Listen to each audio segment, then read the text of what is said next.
한 분야 최고의 스페셜리스트와 함께 심도 깊은 이야기를 나눕니다. 매주 수요일 저녁 8시에 인사드리고 있는 우리 시대 최고의 스페셜리스트를 찾아서 코너입니다. 저는 비욘디 정진희 PD이고요. 오늘도 정말 귀한 분 어렵게 모시고 오늘의 주제에 대해서 심도 깊게 이야기 나누어 보고 여러분들의 고민도 이야기 나누는 시간 가져보도록 하겠습니다. 오늘의 주제 먼저 설명을 드려야겠죠. 여러분, 대한민국이 뚱뚱해지고 있습니다. 최근 조사에 따르면 우리나라 성인 10명 중 4명이 비만으로 분류되고 있기 때문인데요. 문제는 성장세입니다. 그런데 이게 우리나라뿐만 아니라 전 세계적으로 봐도 이게 비슷한 추세라고 합니다. 그래서 2035년이 되면요, 전 세계 인구 절반이 과체중으로 분류될 것이다 라는 전망도 있습니다. 사실 비만이 더 이상 미용의 문제가 아닌 질환의 문제인데 오늘 이 비만 치료에 대한 이야기를 아주 자세히 나눠 보도록 하겠습니다. 오늘 모실 스페셜리스트는요, 바로 강남 세브란스 병원 비만 수술 센터장이신 안수민 교수님과 함께합니다. 교수님 안녕하세요. 네, 안녕하십니까. 예, 안녕하십니까. 뭐 귀한 자리 불러주셔서 대단히 감사합니다. 아유, 아닙니다. 저희가 더 감사하고 너무너무 영광입니다. 제가 교수님 소개를 조금 도와드리자면요, 교수님께서는요 워낙 이 비만대사 수술의 명의로 잘 알려져 계시고 2020년에는 대한비만대사외과학회 회장을 역임하시기도 하셨습니다. 요즘 특히 교수님께서 관심 있는 분야도 참 궁금한데요. 예, 네. 몇 번 사실은 이 채널을 통해서 인사를 드리고 설명을 드린 적은 있는데, 네. 제가 하는 일이 비만한 환자분들 수술적 치료를 하는 분야이거든요. 그래서 외과 의사로서 이제 수술 술기를 어떻게 효과적으로 또 안전하게 개선하느냐에 관심이 있어야 되고 또 그걸 하고 있고요. 그다음에 제가 이 일을 시작한 것도 거기서 유래가 됐습니다만, 이제 수술로 당뇨병을 치료할 수 있다는 이런 얘기가 나온 게 한 20년 되거든요. 그래서 지금도 이제 그 분야에 대해서 관심을 가지고 연구를 하고 있습니다. 특히나 우리나라 사람들은 이제 비만하지 않은 당뇨가 많죠. 그래서 서구에서 이제 비만한 환자들 당뇨병 치료되는 그 정도의 효과가 우리도 있는지에 대한 것들은 이제 열심히 찾아보고 있습니다.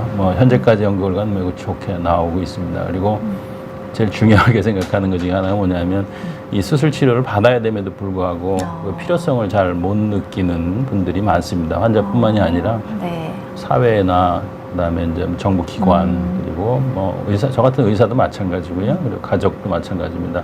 이해도가 부족하고 그렇죠. 그래서 이제 그런 거를 어떻게 이해도를 높이고 비만에 대한 추후 말씀드리겠습니다만은 차별이라든가 편견 같은 걸 어떻게 해소할 수 있는지 이런 것들에 대해서 연구를 좀 하고 있습니다. 현재 제가 관심 있게 생각하고 있는 분야들이 그 정도 되겠네요. 네, 오늘 특히 비만 치료 중에서도 수술에 대한 이야기를 자세히 들려주신다고 하는데요. 이게 대만이 지금 얼만큼 문제가 되고 있는지, 사실은 이면을 봤을 때 왜 문제가 되는지 이런 이야기들도 정말 자세히 좀 준비를 해주셨거든요. 그래서 오늘 일단 비만에 대해서 좀 이야기 나눠보고 여러분들이 궁금하신 것들도 좀 자세히 이야기 나눠보는 시간 가져보도록 하겠습니다. 여러분 궁금하신 점 언제든지 질문 주시면 제가 교수님의 답변 받아보실 수 있도록 잘 전달 드리도록 하겠습니다. 오늘의 주제가 비만인데요. 비만에 대한 치료를 배우기 이전에 먼저 정확히 비만이란 무엇인지 우리가 좀 정의를 알아봐야 하지 않겠습니까?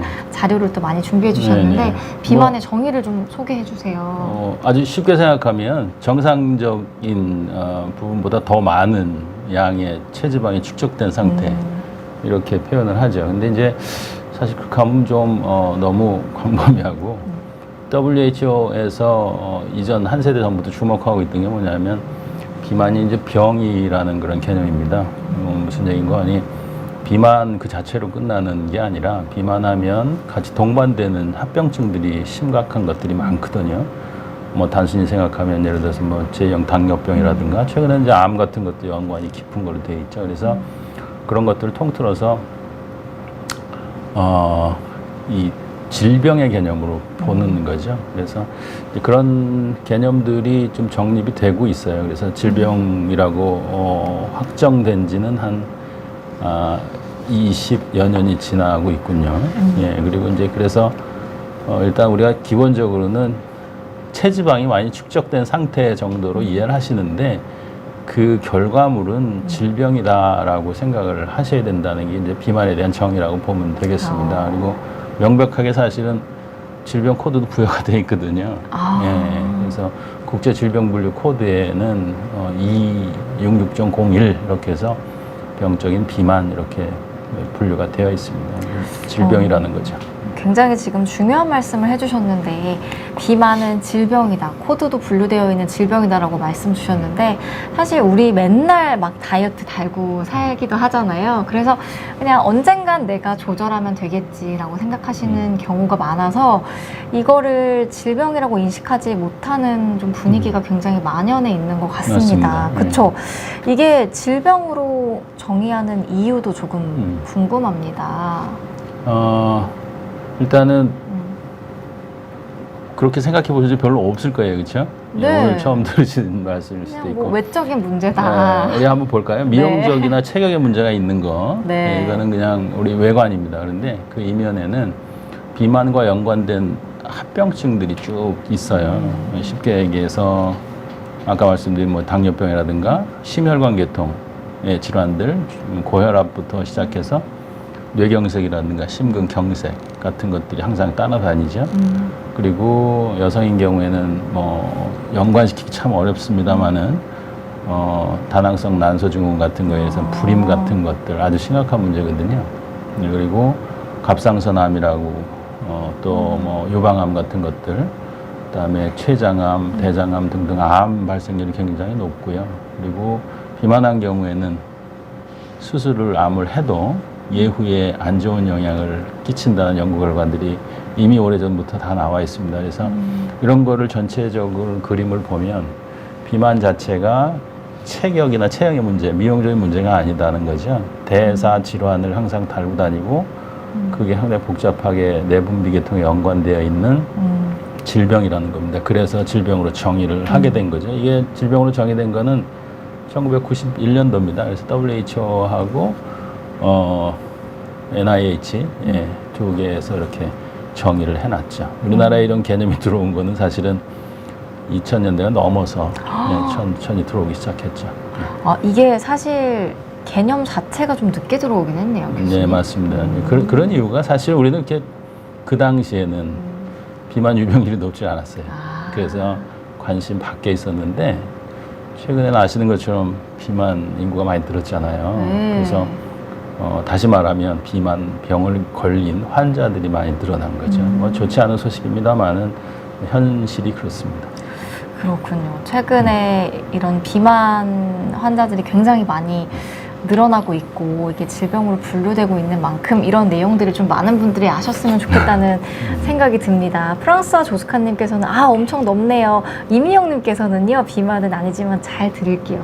이렇게 말씀 주신 분도 계시고, 오블링크님 그리고 윤희님 들어와서 인사 주시고 계십니다. 지금도 많은 분들이 시청을 해주시고 계신데요.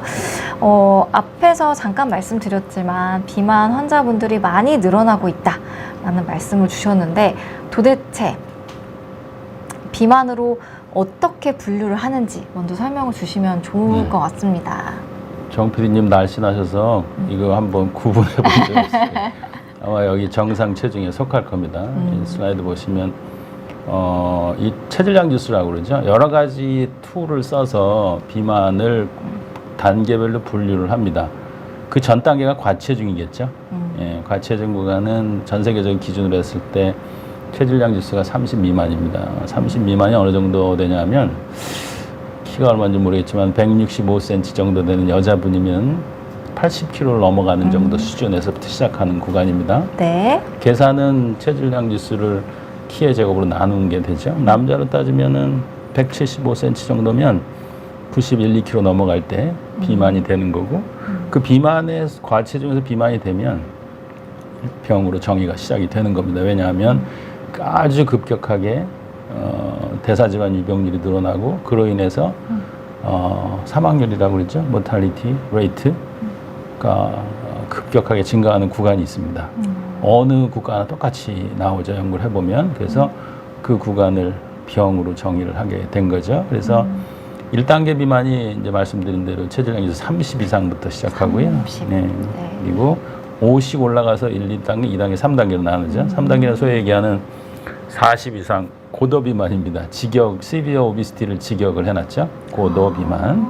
예, 요 구간입니다. 근데 WHO에서는 아시아인한테는 여기에서 마이너스 2.5씩 단계를 낮추도록 권고하고 있어요. 체격이 작잖아요, 우리가. 그래서 그렇게 돼 있는데 우리는 어떻게 유래되는지 모르겠습니다. 연구 결과가 있습니다. 많은 여하튼 우리는 마이너스 5를 했어요. 그래서 지금 내과 계열, 외과 아닌 선생님들은 5씩 뺀 그 아래 구간을 사용하고 있습니다. 그러니까 결국 얘기하면 우리나라 환자의 우리나라 정의대로 한다면 비만은 25부터 시작이고요.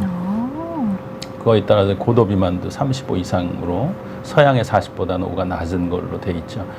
그러나 지금 저희 수술하는 외과 의사 입장에서는 네. 엄격한 기준을 써야 되기 때문에 그냥 서구인 체격 그 기준을 그대로 씁니다. 그래서 외과 영역에서의 비만이라 하면 예, 서구인과 똑같은 구간 30 체질량 이상 여기부터를 얘기를 하고 고도 비만이라 하면 40 이상 얘기하고요. 그 이상도 있겠죠. 네, 그 이상. 초고도 비만. 체질량 지수 50 이상. 그 이상도 있습니다. 초고도 비만. 슈퍼 오비스. 이렇게. BMI가 60 이상. 이렇게 쓰죠. 그게 이제 분류법입니다. 예. 그렇군요. 그러면 지금 과체중이랑 비만에 대한 분류를 설명을 주셨는데 과체중은 엄밀히 말하면 질환으로 보지는 않는 거죠, 교수님? 아직 질환 단계가 분명히 아닙니다. 왜냐하면 아까 말씀드렸잖아요. 그걸 네네네. 어떻게 구간을 나눴는 거니 그냥 뭐 병이 뭐 다양한 게 아까 있다고 말씀드렸잖아요. 그 동반 질환이 그것만 갖고는 설명이 안 돼서 아예 명확한 사망률을 기준으로 삼았어요. 그래서 사망률이 급격하게 명백히 증가하는 구간 거기가 어디냐를 잡은 거죠. 거기가 서구인 기준으로 했을 때 30 이상서부터는 급격하게 증가하는 구간입니다. 그렇군요. 그래서 거기부터 병으로 본 거죠. 네. 사망률을 본 거예요. 그렇군요. 비만의 분류. 그리고 이게 우리나라랑 이제 세계적인 기준이 조금 다르다는 부분도 네, 굉장히 그 좀 차이가. 특이적이었고요. 또 외과에서 보는 부분은 또 세계적인 기준을 따르고 네, 있다. 네, 이런 맞습니다. 부분도 네. 조금 흥미로웠습니다, 네. 교수님. 그러면 지금 분류에 대해서 설명을 주셨는데 얼마나 많은 분들이 여기에 해당되는지 우리가 네. 좀 경각심을 가지면 좋을 것 같아서요. 한번 짚어주시면 네. 좋겠습니다. 저 개인적으로 24입니다. 체질량 지수가. 정말요? 딱 가체중이에요, 그러면은- 가체중. 살짝. 근데 이게 지금 제가 왜 그런 말씀 드리냐면 이 체질량 지수라는 거는 100% 완벽하게 체지방을 반영하지는 않습니다. 여러 가지 방법 중에서 그나마 체질량 중에서 지방 분포를 거의 유사하게 반영하는 게 체질량 지수거든요. 그래서 쓰고 있는 거죠. 그래서 여기에 이제 100% 반영하지는 않습니다. 근데 이제 어쨌든 간에 최근에는 이 유병률이 엄청나게 증가를 전 세계적으로 해서 이조차 사실은 이제 뭐 에피데믹 뭐 이런 얘기를 하죠. 그런데 우리나라에서도 똑같은 트렌드입니다. 문제가 하나 있는데요. 우리나라에서는 1단계, 2단계, 3단계로 구분을 해보면 서양 기준의 분류입니다. 지금 보면. 근데 2단계, 3단계, 네. 35, 40 이상 여기 이 구간이 증가율이 굉장히 높아요. 1단계는 거의 변화가 없죠. 이 부분이 좀 심각한 거예요. 우리나라 비만의 특징입니다. 트렌드 최근에. 예. 그래서 이제 전 세계적으로 보면은 한 13에서 15% 인구가 비만이다라고 보거든요. 생각보다 높지 않죠, 사실은. 13에서 15%인데. 네, 13에서 15. 그런데 그게 편차가 큽니다. 아시아나 아프리카권의 국가들은 한 10% 미만인 경우가 많고요. 유럽이나 미국은 아주 높죠. 그래서 20에서 한 40% 정도가 비만 인구예요. 왜 미국에 나오면 그런 느낌 받으시죠? 체격이 네네, 많이 크다라는 맞습니다. 느낌이 이게 좀 들긴 굉장히 하는데. 많습니다. 네, 실제로 이게 이제 비만율에도 차이가 있어요. 그래서 우리나라에서는 체질량 지수가 40 이상인 초고도 비만 환자가 드디어 1%를 그렇죠. 예. 1%를 돌파했죠. 22년도 2022년도에 이게 상당히 안 좋은 소식입니다. 사실 이것도 100명 중에 한 사람이니까요. 그리고 일단 비만으로 분류된 30 이상 환자는 2, 3년 전에 한 7, 8% 수준이었거든요. 7, 8%. 네네. 7, 8%. 근데 작년 아마 보고에서 보면은 10%를 넘은 걸로 돼 있어요. 그러니까 제가 이걸 처음에 공부하기 시작했던 2000년대 초반에는 우리나라가 3%였습니다. 3%. 그래요. 근데 이렇게 많이 늘었나요? 예, 근데 지금 한 3.3배 이상. 그 동일한 기간 동안에 미국은 그렇게 늘진 않고 워낙 높았기 때문에 한 7, 8%포인트 정도만 올라갔는데 우리는 한 서너 배 이상 증가한 거죠. 아마 이제 뭐 여러 가지 환경적인 요인이 있겠죠. 예. 좀 특이했던 게 1단계 비만보다 2단계, 3단계 비율이 굉장히 많이 늘었다. 네, 네. 사실 어떻게 보면 더 질병 의학적인 관점에서 보면 더 이제 맞습니다. 심각한 문제가 될 수도 있을 것 같은데 이게 뭐 여러 가지 이유가 있겠지만 아까 그 교수님 처음 연구하실 때보다 지금 뭐 3배 이상 이렇게 네. 늘어난 수치인데 도대체 왜 이렇게 늘어나고 네. 있는 거고 점점 더 늘어나는 이유가 뭔지 너무 그러게요. 궁금해요. 상당히 궁금한 부분입니다. 네. 왜 그런지. 근데 이제 몇 가지 설명할 수 있는 클루들이 있어요. 예. 그 중에 하나 이제 주시하고 있는 게 뭐냐면 젊은 층의 비만입니다. 젊은 층. 예, 우리나라 이제 젊은 층 연령대별로 비만 증가 또는 비만도의 분포를 보면 20대, 30대에 가장 비만도가 높습니다. 우리나라 사람들이요? 네네. 남녀 구분 없이. 더 중요한 거는 이제 소아 청소년 비만이 그보다 더 비중이 높아요.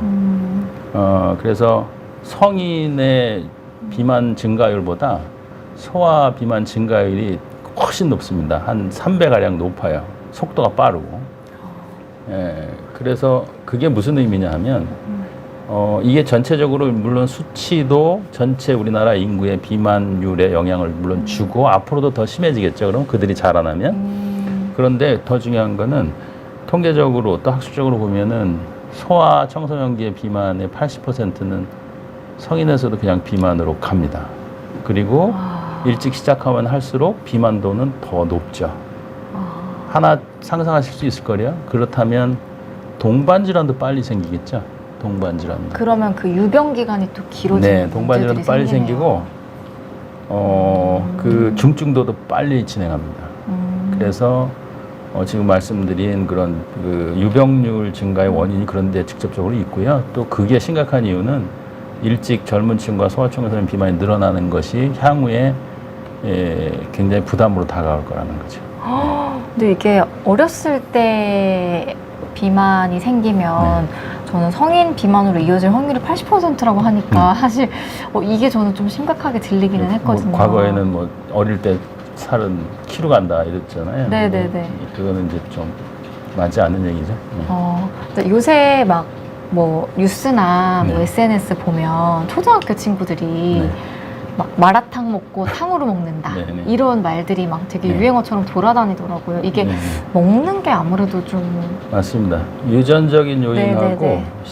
시기, 그다음에 또 이렇게 좌식 생활을 많이 늘었잖아요. 우리 출근 어떻게 하셨는지 모르겠지만 걷지 않고 거의 여기 오셨을 거예요. 전철 타고. 거의 저는 하루 종일 근데 거의 뭐 그래도 걷지 날씬한 게 이상하긴 하지만 하여튼 그 저도 전체적으로 볼 내장 지방이, 때는 네. 전체적으로 볼 때는 그런 영향들이 많이 큽니다. 이게 유전적인 요인 환경이 겹치는 거죠. 모든 질병이 그렇듯이 이 비만병도 똑같은 그런 과정을 거칩니다. 그래서 그런 요인들이 합해져 있어요. 그렇군요. 사실 가장 많이 궁금해 하시는 게 비만이 유전이냐 이런 거 굉장히 많이 궁금해 하시거든요. 혹시 여기에는 어떻게 답변 주실까요? 네. 다행히 네. 어떤 특정한 멘델리안 유전 법칙이라고 우리가 그런 생물 시간에 배웠던 이렇게 부모에 가계도에 따라 이렇게, 내려가는 거 네네네. 이거는 없어요. 다행히 없습니다. 예, 그런데 소인이 있어요. 유전적 소인. 그러니까 예를 들어서 부모님이나 가족들이 약간 체격이 그러면 다음 세대도 그런 트렌드가 있는 거죠. 이런 걸 유전적 소인이라고 그러거든요. 딱히 따라 내려가진 않지만.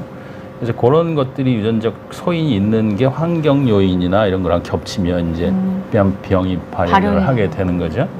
예, 그런데 그거는 이제 과체중 구간을 거칩니다. 그런데 그때 잘 캐치를 해서 병은 돌아갈 수 없는 것, 의지로 해결할 수 없는 거잖아요. 병은 그렇죠? 우리 이제 위암이나 간암 걸렸는데 자, 의지를 가지고 한번 해결해 보자 이렇게 하진 않잖아요. 네, 그렇죠? 네, 네. 그게 바로 병이거든요. 본인이 해결할 수 없는, 이것도 똑같습니다.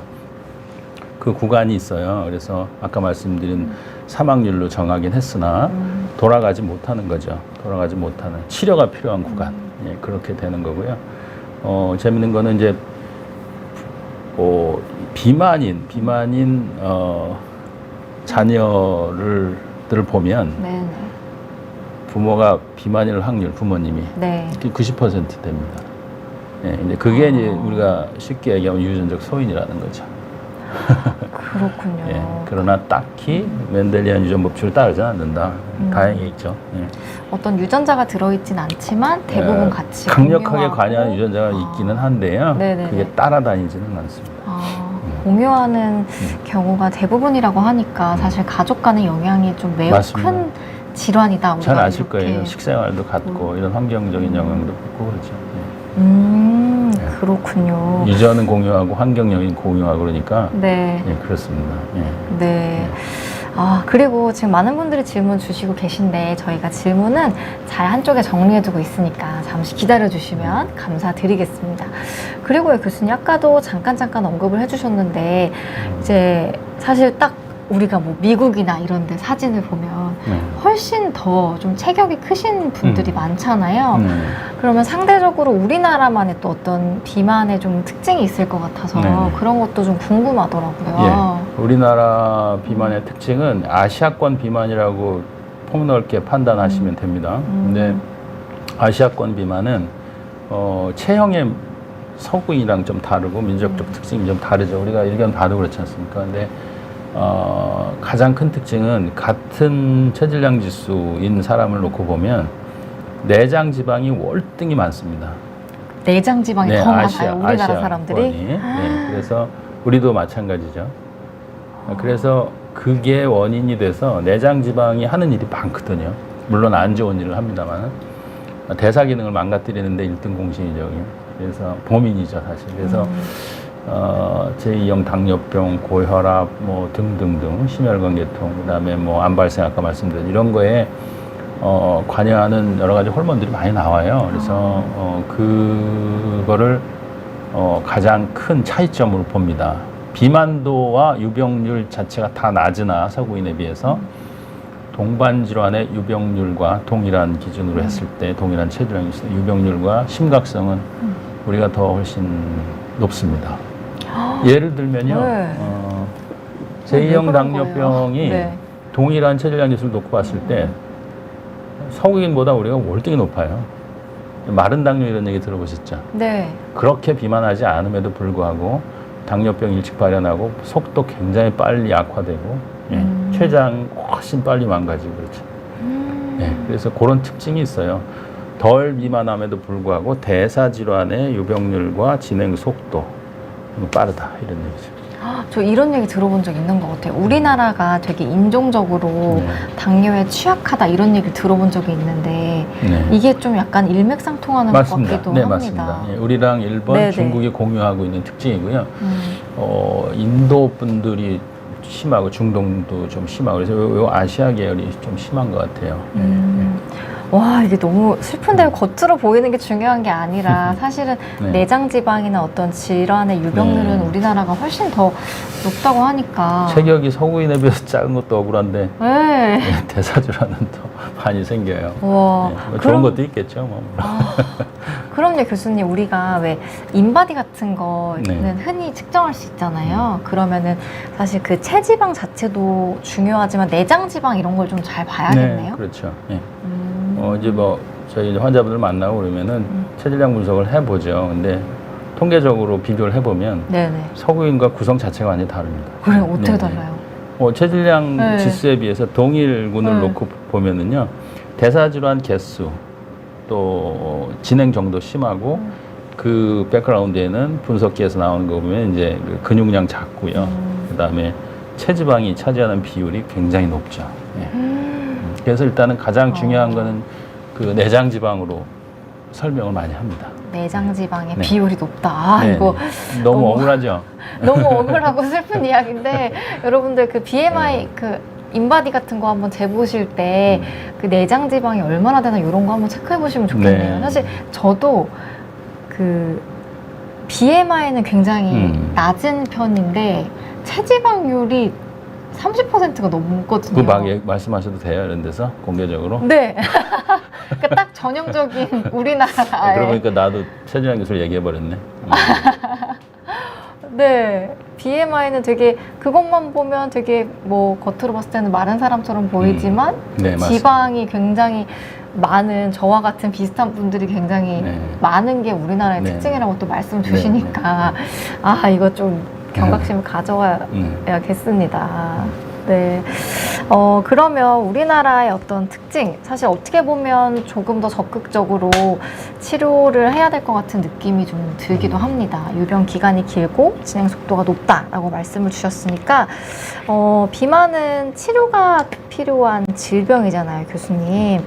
근데 왜 이렇게 우리는 치료에 대한 어떤 그런 필요성이 낮은 걸까요? 이게 인식이 사실 네. 좀 그렇잖아요. 뭐 다시 처음으로 돌아가면 네네. 제일 중요한 얘기죠. 그 비만을 네네. 질병으로 인식하고 치료가 필요하다고 하는 그런 일반적인 시퀀스가 생긴 지가 얼마 안 돼요. 너무 짧다. 우리 의식 역사가 속에서. 짧다. 네, 그리고 그런 거를 그러니까 개방된 공간에서 논의할 만큼 심각성이 없었죠. 왜냐하면 이렇게 우리 체격이 커진 지가 얼마 되지 않습니다. 그래서 서구인이랑 좀 많이 다르죠. 예, 그런 부분들이 있어요. 그리고 비만을 병으로 보는 인식도가 올라가면 아마도 비만을 치료해야 된다는 그런 개념들이 조금 더 공론화가 잘 될 것이고 그런 게 있으면 제가 중요하게 보는 비만으로 가는 단계인 과체중 단계까지 왔을 때 경각심을 느끼고 예방적인 비만을 예방하는 어떤 제스처를 하겠죠. 그렇죠? 거기에는 이제 전통적인 개념의 체중 조절 방법들이 있는 거죠. 거기에는 뭐 당연히 바이블과도 같은 엑서사이즈, 식단, 그렇죠? 운동. 운동과 네. 다이어트, 식단, 그렇죠? 이렇게 하는 거죠. 다이어트와 체중 조절 이거를 혼합해서 쓰는데 사실 그건 다른 얘기죠. 체중 조절을 하는 여러 가지 비수술적 방법들의 하나가 다이어트죠. 다이어트가 체중 조절이 아니라는 얘기입니다. 거기에는 1번은 운동이에요. 운동. 그 다음에 운동과 동반된 식이 조절, 그렇죠? 이 두 가지가 바이블이거든요. 예, 그때 그걸로 과체중 구간에서는 돌아갈 수 있어요. 가역적인 상태. 가역적인 상태입니다. 예, 예. 그런데 비만 단계로 올라가 버리면 우리 몸이 다시 항상성을 세팅을 다시 합니다. 그래서 그 비만 단계를 정상으로 인식하죠. 뇌하수체하고 우리 항상성을 체중에 관한 항상성을 유지하는 여러 가지 내장 기관하고 해서 내분비 기능이 작동을 하거든요. 그래서 이제 그거를 정상으로 하고 거기서 살을 빼면 다시 기아 상태로 인식해서 방어 기능이 작동해요. 그래서 대사율을 낮추고 예, 먹고 저장하게 하고 그렇죠. 물만 먹어도 살이 찌잖아요, 그렇죠.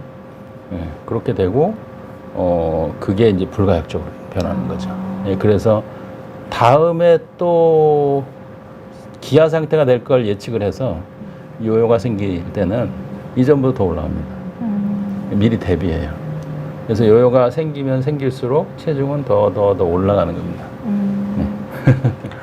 그러면 그 몸이 그 상태를 정상 상태로 인식한다. 그렇죠. 네. 그러니까 그 전에 과체중인 상태에서 최대한 되돌리는 게 맞습니다. 중요한 키 메시지가 마지노선이라고 될 것 같아요. 봐야 돼요. 거기는 수술이 필요 없죠. 거기는.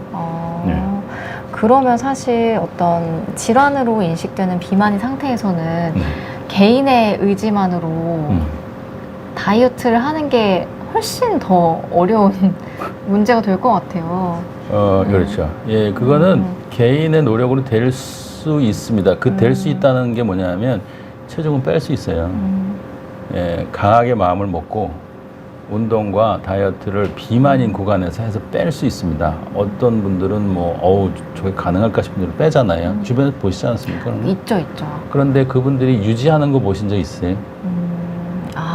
네, 다시 돌아간다. 돌아갑니다. 네네. 근데 그때는 우리의 의지가 작동하는 건 아니에요. 근데 자학하게 되죠. 이게 의지로 내가 할 수 있는 거를 못 한다고 자학하게 되잖아요. 근데 그거는 사실은 우리 의지랑 관계 없습니다. 그래서 이거는 삶을 유지하는 생리적인 기능에 좌우되는 거거든요. 우리가 심장을 뭐 정확한 예인지 모르겠습니다만은 1분에 나 한 30분만 뛰고 잠깐 5분 동안 해볼까 이러면 그렇게 할 수 없잖아요. 안 되잖아요. 네. 같은 메커니즘이에요. 네. 그렇군요. 우리가 비만이 되기 전에 좀 더 적극적으로 우리가 네. 조절을 해야 되는 이유에 대해서 좀 말씀을 주셨는데요. 슈영감님께서 많은 댓글을 좀 주셨습니다. 내장지방 유유 이런 댓글도 주셨고 말랐으니까 괜찮다고 생각하는 것도 있는 것 같아요 라는 댓글 주셨는데 사실은 내장지방이 문제가 되는 경우가 맞습니다. 많다라는 말씀도 해주셨고 뭐 콜레스테롤에 대한 이야기도 주시고 유지가 어렵다 이런 공감의 댓글 주시고 계신데요. 사실 우리가 비만이 왜 위험한지 그리고 적극적으로 치료해야 하는 이유를 제가 좀 짚어달라고 사전에 말씀을 드렸는데 굉장히 좀 다양한 이유를 좀 준비를 해주셨습니다. 그래서 요거 한번 슬라이드 보면서 이야기 나눠보면 좋겠습니다. 사실은 뭐 제가 외과 의사긴 합니다만은 뭐 수술 많이 해도 급여는 똑같이 나오고 그래서 학회 만들고 뭐 오래된 얘기긴 하지만 이렇게 해오는 것 중에 제일 중요하게 생각하는 이유가 비만 유병률도 늘어나고 비만에 의해서 사회 경제적인 비용 지불도 너무 많고 개인적으로 힘든 부분들이 많고 그런데 치료를 해야 되겠다는 질병으로 인식하는 게 부족하고 치료에 실제로 참여하는 분들이 많지 않더라고요. 미국 같은 경우는 1년에 25만 건에 30만 명 정도가 이 비만 대한 수술을 받습니다. 물론 우리보다 굉장히 많긴 하지만 전 세계적으로는 한 100만 명에서 120만 명 정도 매년 수술 받거든요. 근데 우리나라는 제가 이거 처음에 관심을 가질 때가 1년에 한 300에서 500분 정도? 그래요? 네네. 굉장히 거부감이 많습니다. 비만 대사 수술에 대해서. 네. 그런 것도 있고 또 겁도 나고 뭐 여러 가지가 있죠. 그리고 제일 중요한 거 의지로 할 수 있다는 겁니다. 의지. 근데 그 의지가 작동 못 한다는 건 지금 제가 누누이 말씀드리는 거잖아요. 그래서 수술을 받아야지 되는 것은 비만을 치료해야 되는 것이라는 것과 동일한 개념이고요. 아까 말씀드린 그런 고식적인, 그러니까 전통적인 체중 감량 전략을 써서 체중을 조절하는 것은 치료랑은 다른 겁니다. 치료는 비만 단계, 체중 조절은 과체중 단계 이렇게 분리해서 카테고리가 다르다. 맞습니다. 이거를 좀 확실히. 그러면 지금 우리가 하는 얘기는 비만을 치료하는 게 필요한 이유잖아요. 그렇죠? 그런 질문이죠. 이게. 그러면은 대상자는 비만 환자인 거예요. 과체중 환자가 아니에요. 그러니까 여기 이제 질문하러 들어오시는 분들도 비만하신 분이 있고 아마도 과체중인 분도 있을 거고, 예, 저같이 그럴 겁니다. 근데 지금 이제 잠깐 환기하자면 초점은 비만 환자 치료에 관한 얘기죠, 그렇죠? 예, 그러면 저는 개인적으로 두 가지를 나눠서 보는데요. 첫째는 병태 생리학적, 의학적 관점에서 이 비만 치료가 꼭 필요한 이유가 하나 있고요. 중요하죠. 이게. 또 하나는 제가 더 중요하게 보는 건데 여러 가지 사회 심리적인 측면이 있습니다. 비만병을 치료해야 되는.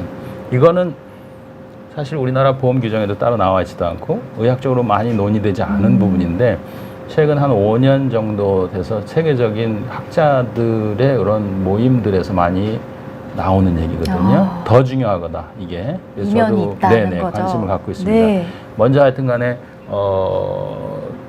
동반 질환이 많다는 측면, 합병증이 많다는 측면, 의학적 관점이 제일 중요한 거잖아요. 거기서 보면 예를 들어서 심혈관, 뇌혈관, 당뇨병, 그다음에 콩팥 질환, 엄청 많죠. 이런 것들 때문에 심지어는 암까지. 그러니까 이건 당연히 치료를 받아야 되는 건 맞다고. 가장 쉬운 예죠, 이게. 그런데 아까 말씀드린 대로 수술적 치료 또는 어쨌든 치료라고 봤을 때 필요한 이유는 이 사망률을 어떻게 할 거냐는 겁니다. 여기 보면 체질량 지수 구간을 쭉 분포를 봤을 때 정상보다 여기 이제 95%이라고 동그라미 친 게 하나 보이시죠? 95%일 구간은 비만 구간입니다. 이 사람들을 정상 25에서 50%일 구간하고 비교했을 때 10년, 20년 추적을 하다 보면 사망률이 증가하고 있죠. 네. 5배까지 증가하는 게 보이죠. 배. 네네. 사망률이 증가하는 겁니다. 이 구간을 잡은 거예요. 그래서 병으로 정의하고 치료가 필요하다. 이렇게 된 거죠. 이런 게 이제 의학적 관점인데, 그러면 진짜로 기대 수명도 짧으냐 이런 거죠. 기대 수명도 짧아요. 억울하지만. 그래, 기대 수명도 짧아요? 네네. 그래서 어떻게 평가를 해봤냐면은 모든 세대, 그러니까 10년 단위로 20대, 30대, 40대, 60대까지 해놓고 그 각각의 세대에 속하는 분들의 그 비만도를 놓고 그들의 기대 수명을 봤거든요. 어떤 에이지 그룹에서도 다 10년 이상 기대 수명이 짧습니다. 네. 특히나 20대, 30대에서 더 짧아요. 기대 수명이. 그래서 굉장히 중요한 내용입니다. 그러니까 동반질환, 합병증이 많다. 그 다음에 또 하나는 그걸로 인해서 아까 말씀드린 사망률이 높다. 그 다음에 세 번째는 기대 수명이 짧다. 치료가 필요하겠죠. 이거는 너무 어떻게 보면 충격적인 이야기가 좀 될 수도 있을 것 같아요. 더 충격적인 게 많은데 안 가져온 것도 많아요. 아, 그런가요? 와. 이건 웃으면서 할 얘기는 아닙니다만 네. 죄송합니다. 하여튼 그래서 이런 게 의학적 관점이고요. 네네. 제가 사실 더 중요하게 생각하는 걸 말씀을 드려야 되겠는데 이게 이제 사회 심리적인 그런 문제예요. 작년에 그 비만 학회에서 비만에 대한 이런 그 시각을 서베이를 한 적이 있어요. 근데 여기 보면 비만 환자에 대해서 사회적인 낙인, 이런 낙인 찍기가 존재하느냐 이런 거죠. 근데 보면은 세부 사안을 보면 그렇습니다. 눈에 굉장히 잘 띈다. 눈에 띈다. 이게 사실은 표현이 눈에 띈다지만 실제 내용은 뭐 다른 표현이 가능하겠죠. 예, 그리고 게을러 보인다. 예, 그리고 의지력이나 자제력이 없는 사람으로 보인다. 그런 거. 그 다음에 자신감이 없어 보인다. 이런 게 사회가 비만 환자를 보는 관점입니다. 어떤 질병이 걸린 사람도 이런 눈으로 보진 않아요. 제가 알기로는. 예. 위암이 걸린 환자를 자제력이 없어 보인다고 보진 않습니다. 그렇죠, 그렇죠. 예. 이런 눈으로 보지 않아요. 공감을 하죠. 그렇죠? 예. 근데 그렇게 보지 않아요, 이거는. 이 병은. 근데 거기서 끝나지 않고 실제로 차별이 존재하는 것 같다는 질문을 했을 때 차별 받는다고 생각합니다. 아, 네, 실제로 주관적으로. 비만 네. 있으신 분들한테 여쭤봤을 특히나 여자 때 같은 경우는 이렇게 71% 차별. 네. 근데 이거는 이제 주관적인 방법이 객관적인 데이터를 보면 이런 연구는 굉장히 많은데 오래전부터 돼 있었죠. 이거 이제 핀란드에서 했던 걸 하나 제가 갖고 왔는데요. 네. 여자 남자를 구분해서 비만한 사람과 비만하지 않은 사람이 어떤 차별을 받느냐 이런 걸 봤어요. 그랬더니 이제 몇 가지 중요한 포인트가 있는데 그 여자분들 같은 비만 환자는 장기적으로 미취업 상태에 있을 확률이 그렇지 않을 정상 체중인 분들보다 2.5배 높습니다. 직업이 없을 확률이죠. 아유, 서러워라 이거. 네. 2.5배. 네. 더 서러운 건 소득이 있어도 낮아요. 예, 낮을 확률이 60% 높습니다. 낮을 여성분들의 확률이. 경우인 네네, 거죠? 여성분들. 네. 그리고 절친이 없을 확률이 80% 높아요. 네, 1.8배. 예, 이런 실제로 차별이라고 봐야죠, 그렇죠? 이런 겁니다. 이제 남자분들은 재밌게도 크게 여기서 연구에서 영향을 안 받더군요. 예, 그래서 잘 버티고 있는 것 같습니다. 아니 이것도 좀 신기하네요. 네, 이것도 좀 신기하죠. 아니, 왜 이렇게 그래서 여성분들은 이렇게 많은 영향을 받는 남성분들 사회 심리적인 압박이 여성이 받는 게 훨씬 큽니다. 여러 연구 결과가 그래요. 그래서 그 결과가 사실 여기 지금 제가 오늘 표는 안 가졌습니다만은 우리나라의 비만 환자들 추이를 보면 여성은 근 10년간 많은 비만 환자 유병률이 증가하지 않았어요. 사회적 압박에 반응하고 있는 겁니다. 아, 네. 그렇지 않으세요? 그런 것 같아요. 그래서 네, 근데 남성분들이 남자는 조금 더 2배 이상 증가했어요. 별로 아. 신경을 안 씁니다. 그 사이에 여러 가지 대사 질환 때문에 몸은 손상을 받고 있었던 거죠. 그러나 심리적인 타격은 여자, 특히나 젊은 분들이 심합니다. 와. 이게 이제 객관적인 그런 증거고요.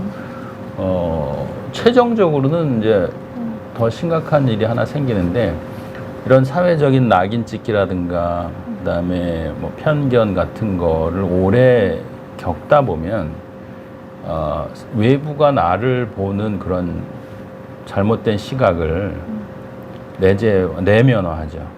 그래서 나도 외부의 시각과 동일하게 나를 봅니다. 예, 그런 연구 결과들이 참 많습니다. 그래서 나의 체중에 대한 인식의 오류라고 봐야죠. 이게 거의 한 비만 환자의 한 반 정도 분들은 그렇게 자기를 보는 거죠. 나 자제력도 없고 나는 실패할 거야. 뭐 이런 것들이 있는 거죠. 내심 그런 게 있는 거죠. 그래서 이게 사실 제일 큰 문제입니다. 왜냐하면 본인이라도 그렇지 않아야지 치료에 대한 뭐 자신감이라든가 게 생기고 그러는데 이렇게 자포자기하는 경우가 생기거든요. 그래서 치료의 카테고리에 들어오지 못하는 분들이 많은 이유 중에 하나입니다. 이게.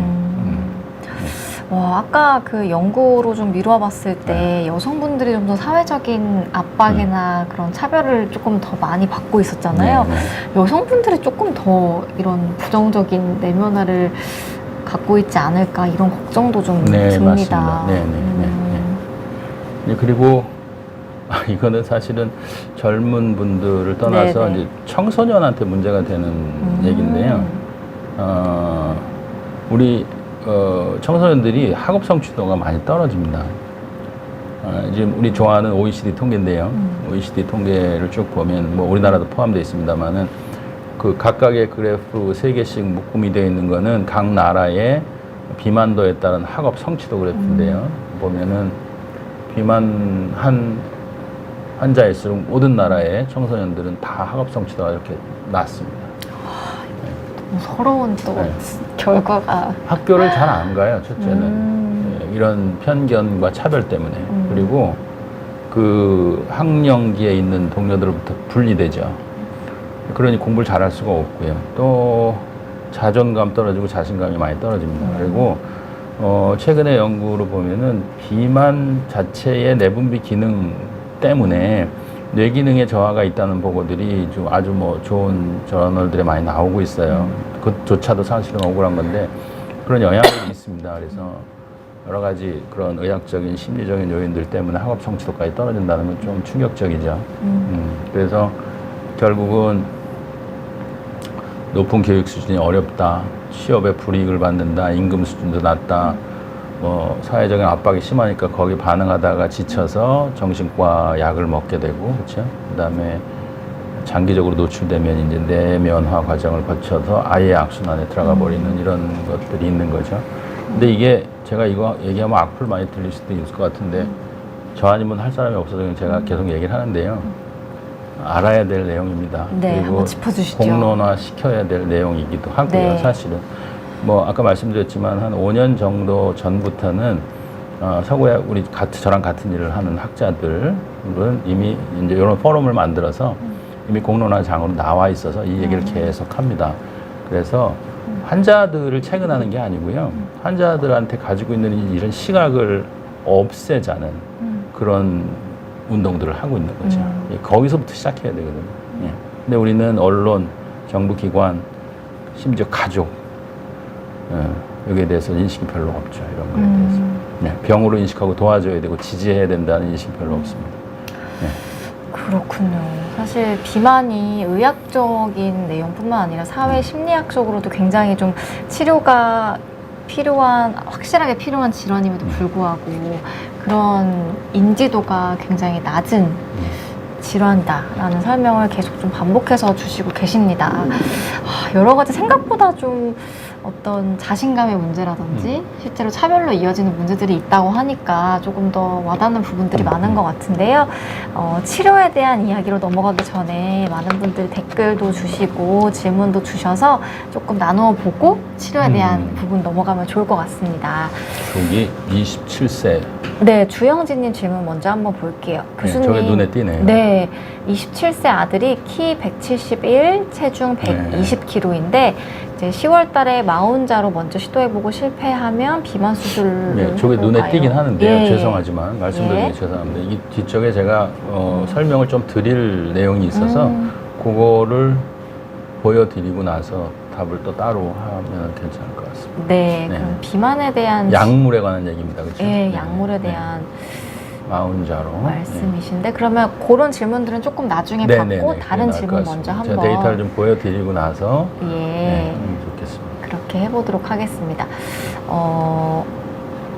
최종수님께서는요, 몸무게만 따지면 과체중인데, 지방량이나 체형이 정말 날씬한, 그러니까 외형적으로 볼 때는 너무 괜찮다라고 하면 이거는 문제가 되는 건 아닌지, 아니면 과체중인 것 자체가 좀 노력이 필요한 상태인지 이런 질문을 주셨네요. 네.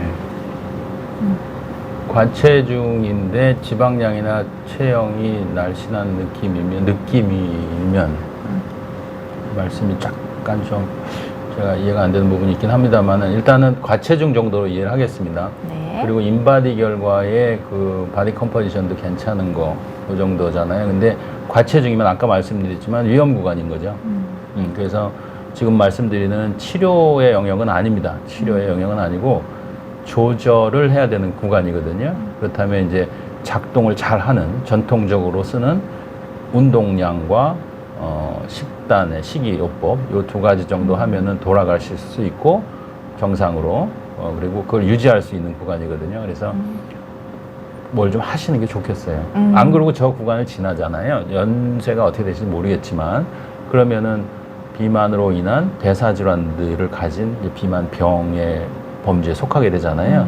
그러면은 치료의 기준이 되죠. 일이 좀 복잡해집니다. 그러니까 지금은 저기서 얼른 내려가시는 게 좋습니다. 네, DH킴님 질문을 저희가 잠시 두었다가 조금 있다가 받는 것으로 좀 해보겠습니다. 잠깐 조금만 내려주시면요. 비슷한 질문들이 있으시군요. 네, 요거는 부산 스누피님 질문 수술에 대한 건데 한번 먼저 받아볼까요? 아니면 잠시 후에? 네, 이거 말씀드리긴 낫겠어요. 예, 체질량 지수가 지금 35 이상이니까 이제 고도비만입니다. 서양 기준으로 하면 40 되시는 거죠. 그리고 네. 이제 이게 제가 볼 때 이제 비형 보균자로 지금 말씀을 하시면서 그것 때문에 가족들이 이제 간경화, 간이식 이렇게 가는 걸로 지금 말씀을 하시는데 제가 볼 때는 환자분 부산 스누피님의 경우에는 네. 비형 간염도 중요하지만 체질량 지수 35에서 생기는 비알코올성 지방간 질환 또 그걸 지나쳤을 때 비알코올성 지방 간염 그리고 간경화라고 하는 과정을 더 조심을 하셔야 됩니다. 우리나라의 간경화의 트렌드가 완전히 바뀐 걸 알고 계실 거예요. 과거에는 우리나라는 이제 비형간염 보균 국가였죠. 굉장히 네. 많았습니다. 그리고 술을 많이 먹었잖아요. 네. 그래서 알코올성 간경화가 많고 이식하는 환자 대부분이 알코올 환자였는데 지금 젊은 층서부터 해서 이렇게 트렌드가 완전히 바뀐 지가 오래됐는데 뭐가 생겼냐면 서양 간경화가 생긴 거죠. 지방간 들어보셨잖아요. 네. 지방간이 그냥 간에 지방 좀 있게 이로 끝나는 게 아니라 단계별로 진행을 합니다. 그래서 지방간이 지나면 일부 세포들은 지방간 질환이라는 그룹에 속하게 되고요.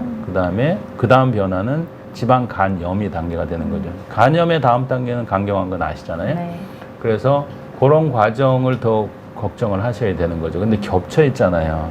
B형 보균자. 그러니까 우리가 알고 있는 체질량 지수가 높은 그 비만병이 가지고 있는 합병증 중에 지방간 질환이 있는 건데 그게 지금 같이 있을 확률이 거의 제가 볼 땐 거의 100%입니다. 체질량 지수 35 이상이면 근데 거기다가 B형까지 보균자니까 B형 보균자를 치료하는 방법도 요새 많이 좋아진 게 있거든요. 그거 더하기 저 같으면 당연히 수술입니다. 아. 예, 체질량주 35면 아마도 분명히 CT를 찍어보면 간이 굉장히 커져 있을 거고요. 그 다음 단계는 간이 줄어드는 거죠. 그리고 비장이 커져 있을 확률이 큽니다. 이게 제가 겁주려고 그러는 말씀은 아니고 괜히 겁나실 것 같은데 그게 아니고 예, 그냥 그 말씀을 드리려 해요. 체질량이 35면 네, 예, 네. 분명히 저희 환자나 통계적으로 볼 때 거의 100% 지방간은 당연히 있는 거고요. 지방간 질환과 지방간염이 와 있을 거고 일부 세포는 섬유화되기 시작했을 겁니다. 네. 좀 적극적으로 좀 치료가 네, 맞습니다. 필요한 네. 상황이라고 좋지 않습니다. 네, 말씀을 주셨습니다. 부사순누피님이 가족이 지방간 10년 이후 지방간으로 발전을 해서 간경화일 때 간이식을 받았다고 답변 감사드린다고 이렇게 또 말씀을 주셨고, 주영진님께서도 수술에 대한 질문을 조금 주셨는데 그럼 얼른 또 수술에 대한 내용을 조금 해보고 다시 질문을 받아보면 좋을 것 같습니다. 그래서 비만을 우리가 좀 적극적으로 치료하고 관리해야 하는 다양한 이유에 대해서 말씀을 주셨는데 그러면 이것도 참 궁금합니다. 사실 요새 그 비만 신약에 대한 관심이 참 많잖아요. 그래서 비만 약과 그리고 비만 수술 좀 어떻게 다른지 한번 짚어주시면 참 도움이 될 것 같습니다. 교수님. 예, 이것도 사실은 긴 스토리인데요. 네. 차근차근 수술부터 해서 약 요새 이슈가 되어 있는 것까지 한번 쭉 말씀을 좀 드려볼게요. 예. 다시 처음으로 돌아가면 비만을 치료한다는 것과 체중 조절하는 것과는 좀 분리해서 생각해야 된다. 지금 이렇게 말씀을 드렸고요. 자, 우리는 지금 비만 치료에 대해서 그럼 얘기를 하겠습니다. 비만 치료, 비만병이 있는 분들을. 비만 대사 수술이라는 게 생긴 지는 100년이 넘습니다, 사실은. 근데 이제 여러 가지 수술 도구라든가 아니면은 그 엄청 체격이 큰 사람들을 수술 후에 케어할 수 있는 방법들이 발전하기 이전에는 굉장히 위험한 수술이었어요. 수술하기도 힘들고, 근데 몇 가지 이제 그 계기들이 있었죠. 복강경 시대를 맞이하면서 완전히 새로운 세계가 열렸습니다. 실제로 개복을 하면 다치질 않아요, 배가. 이 환자들은. 근데 복강경은 구멍 뚫고 들어가잖아요. 그래서 훤한 시야에서 아주 쉽게 수술을 하기 시작한 거죠. 그래서 수술 합병증이 뚝 떨어졌습니다. 예. 그리고 수술 후에 환자 폐나 심장 관리할 수 있는 여러 가지 의학 발전의 혜택을 많이 봤죠. 심지어는 마취 발전의 덕도 봤어요. 그래서 굉장히 이제 그 인기를 얻는 방식이 된 거죠. 그러다 보니 결과에 대한 그 스터디가 많이 돼 있습니다. 장기적으로 뭐 30년치 뭐 이런 게 있어요. 근데 보면 평균을 보면 1년 이후에는 변화가 거의 없더라. 수술 후에. 수술 후에. 예, 그러면 1년까지는 아주 급격하게 체중이 감소하는 과정을 거치거든요. 3개월에서 6개월 사이에 20에서 30% 가까이 빠지는 그런 코스를 갑니다. 그러다가 그게 안정화되는 나머지 6개월을 타고 1년 정도 됐을 때는 이제 평균이 마이너스 30% 선을 가는 거죠. 그게 100kg인 분이 70kg이 되는 거죠. 이 그래프인가요, 지금? 맞습니다. 네네, 그렇죠. 네. 저게 효능이죠. 비만대사 수술의 효능입니다. 근데 위쪽에 있는 건 이제 비교한 거예요. 기존의 전통적인 체중 조절 방법들. 약 한 5% 정도 되거든요. 예외 없이 그렇습니다. 물론 중간에 탈락하시는 분 되게 많아요. 네. 그래서 마이너스 5% 대 마이너스 30%를 성공한 케이스들로 보는 거죠. 그리고 이 분포를 잘 하면 이걸 따라갑니다. 그래서 이게 체중 감량 효과인데 왜 이 말씀 먼저 드리냐면 일단 효과가 있고 그게 지속돼야지 그게 치료법이잖아요. 두 개의 조건이 만족해야 돼요. 주변에서 여러 가지 약제나 운동, 다이어트를 해가지고 이렇게 살을 빼신 분들이 보이지만 그분들이 유지를 못하는 이유가 다른 데 있다고 말씀드렸고, 근데 그거는 치료 방법으로 그래서 교과서적으로 표현하지 않습니다. 체중 조절 방법이라고 하고 거기에 들어있는 하나하나의 툴들은 보조 역할을 하는 거죠. 예. 그러니까 엑서사이즈와 다이어트 더하기 보조제들 이렇게.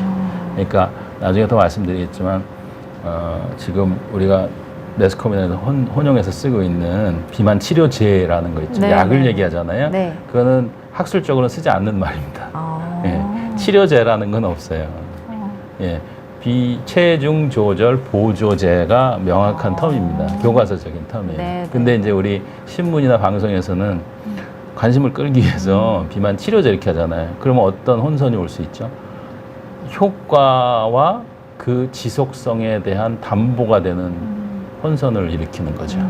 근데 그렇게 할 수 있는 거는 수술밖에는 없어요. 이거는 제 얘기가 아니고 이미 한 세대 전에 WHO나 NIH에서 이미 그렇게 교과서에 기록을 해놓은 거죠. 유일한 비교할 수 없을 정도의 효능이 있는 게 수술이고 비만대사 수술이고 그리고 유지될 수 있는 유일한 방법이다. 그래서 이거는 유일한 치료법은 비만대사 수술 이렇게 정해놓은 거예요. 현재까지는 저도 이렇게 할 수 있는 약이 있었으면 좋겠는데 현재까지는 없어요. 네, 그래서 약간 그 단어 선택에 좀 조심을 해야 됩니다. 이렇게 자꾸 쓰는 사이에 혼란을 일으킬 수 있어요. 비만 치료제라는 것은 존재하지 않습니다.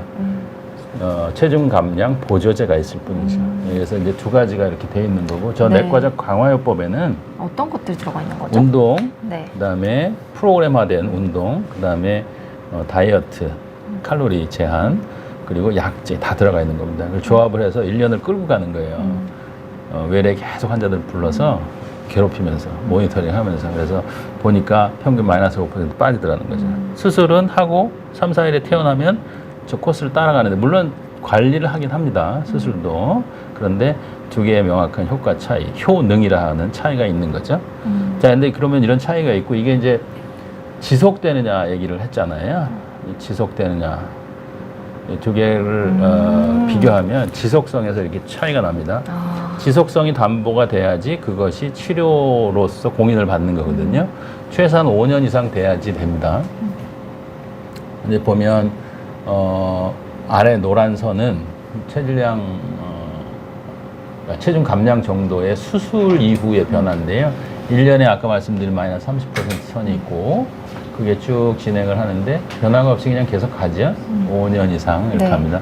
여기에 최장기간은 30년 이상의 스터디들이 있습니다. 이렇게 되는데 비수술요법, 아까 강화요법을 포함해서 약제나 이런 거 다 포함한 걸 보면 마이너스 5%를 1년 12개월에 도달을 하죠. 근데 탈락자가 굉장히 많습니다. 중간에. 그래서 요요를 경험하게 되잖아요. 그래서 요요를 경험하신 분들은 보통 저도 치료란 얘기를 쓰네요. 체중 조절 전보다 한 3% 정도 오히려 증가하게 되는 거죠. 이거는 방어 기능입니다. 이렇게 해서 약제나 다른 것들을 비수술적 치료했을 때 이 상태, 이걸 기아 상태로 인식을 해서 우리 몸에서 다음번에 또 올 걸 대비해서 체중을 좀 늘려놓습니다. 예. 그래서 아까 항상성이라는 얘기를 드렸잖아요. 그래서 또 늘어나는 거죠. 근데 이런 것들이 그럼 수술이 뭐 그렇게 대단하길래 이렇게 효과가 있느냐. 처음에는 이 메커니즘을 알고 한 거 아니에요. 처음에는. 두 가지에 집중했습니다. 많이 먹지 못하게 하고 수술을 해서 그다음에 먹은 것조차 흡수가 되는 양을 줄이자 이렇게 시작한 거거든요. 근데 그런 방법들을 쭉 하면서 이제 의학이 발달하다 보니까 그게 아닌 다른 것들이 작동을 해서 유지가 된다는 걸 알게 된 거죠. 예, 그게 이제 내분비 기능, 병적인 상태에 있던 내분비 기능이 정상화되는 겁니다. 그러니까 뇌와 우리 장기 안에서 교신하는 항상성 유지 메커니즘을 정상으로 돌려놓을 수 있는 거죠. 그건 좀 복잡한 얘기라 자세한 설명은 뭐 뒤에 있으면 드리겠지만 그게 다른 점입니다. 그래서 지속성이 생기는 거죠. 그래서 아까 말씀드린 효능의 차이와 이 지속성 여부의 차이로 치료 방법, 비만 병의 유일한 치료 방법이 수술이다 이렇게 교과서에 실리게 된 거죠. 네. 그게 1991년도 얘기입니다. 그러니까 효능의 차이뿐만 아니라 지속성의 차이가 있다라는 부분을 강조를 해주셨습니다. 그리고 이제 또 중요한 거는 이런 이 치료를 하면 체중만 봤잖아요. 좀 전에 그래프는. 근데 실제로 동반되어 있는 합병증들 있잖아요. 그게 또 개선되거나 치료가 돼야 되잖아요. 그런 것들이 이렇게 다 조사가 되어 있습니다. 예. 이거는 이제 이것도 교과서 수준의 얘기거든요. 보면은 뭐 심지어 뭐 우울증 약 끊고 수면무호흡증 없어지고 천식 없어지고 심혈관 질환, 당뇨병, 뭐 대사증후군 등등등이 다 개선이 되죠. 치료가 돼서 없어지는 것도 있고 삶의 질이 95% 정도 선에서 다 개선된다. 5년 내 사망률이 90% 감소한다. 뭐 이런 것들. 예, 요거는 교과서 수준에 정리된 내용입니다. 예. 이제 이런 것들 때문에 이제 수술적 치료와 비수술적 치료가 비교가 확실히 되는 거죠. 우리나라 데이터도 있어요. 우리나라 네네. 데이터. 예, 그러니까 우리나라 보험이 된 게 2019년도거든요. 2019년도. 예. 19년도부터 국민건강보험공단의 급여 대상이 됐죠.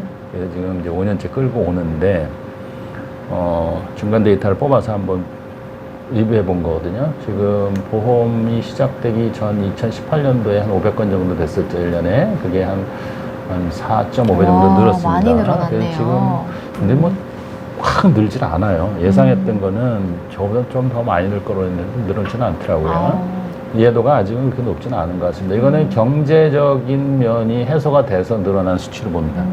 사회 전체적인 이해도 증가는 아직은 좀 부족한 것 같아요. 그래서 이제 7,000명 넘는 환자들 데이터, 우리나라 데이터를 봤거든요. 그랬더니 고혈압 약 끊은 분이 한 반, 당뇨병 약 끊은 분이 1년 있다 추적한 거예요. 반.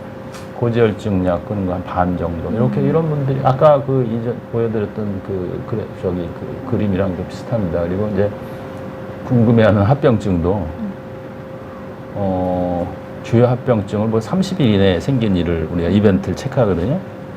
거기에는 뭐 출혈이 됐거나 뭐 상처가 감염이 됐거나 뭐 이런 거 있잖아요. 그리고 뭐 이렇게 문 앞에 있는데 거기서 뭐가 새 뭐 이런 것들 우리가 두려워하는 점들. 네네. 주요 합병증이라고 하는데 그게 2.5% 정도에서 발생했어요. 다 모아놓으니까. 근데 이게 어느 정도인지 감이 잘 안 오시죠. 하나 더 말씀드리면 이제 재입원해서 뭔가 또 뭐 검사를 하거나 뭐 이렇게 어지러워서 오건 뭐 또 무슨 문제가 생겨서 오고 이렇게 이런 분들 다 합하니까 아마 한 5.4%. 꽤 많은 분들이 30일 이내에 무슨 일을 겪으시죠.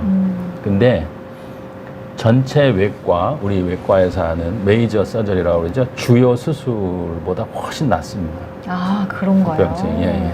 그게 이제 그 정도로 느끼시면 되는 거예요. 재미있는 게 또 하나 있어요. 사망률인데 우리나라 사망률이 0.01%밖에 안 돼요.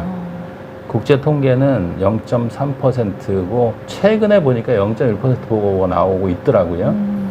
10분의 1밖에 안 되죠. 그러네요. 네. 근데 뭐 두려움은 이루 말할 수가 없습니다. 여기에 대해서. 환자분들이 다 결정을 하고도 근데 합병증 생기면 어떡하니 계속 그 두려움이 있어요. 근데 저도 사실 주사도 잘 못 맞는 사람인데 두려우실 것 같아요. 근데 실제로 보면 그렇게 걱정할 정도는 전혀 아닙니다. 그게 아마 비교하면 우리가 뭘 잘 비교하냐면 복강경 담낭절제술 뭐 이런 거 들어보셨죠? 네네. 그거보다 훨씬 낮아요.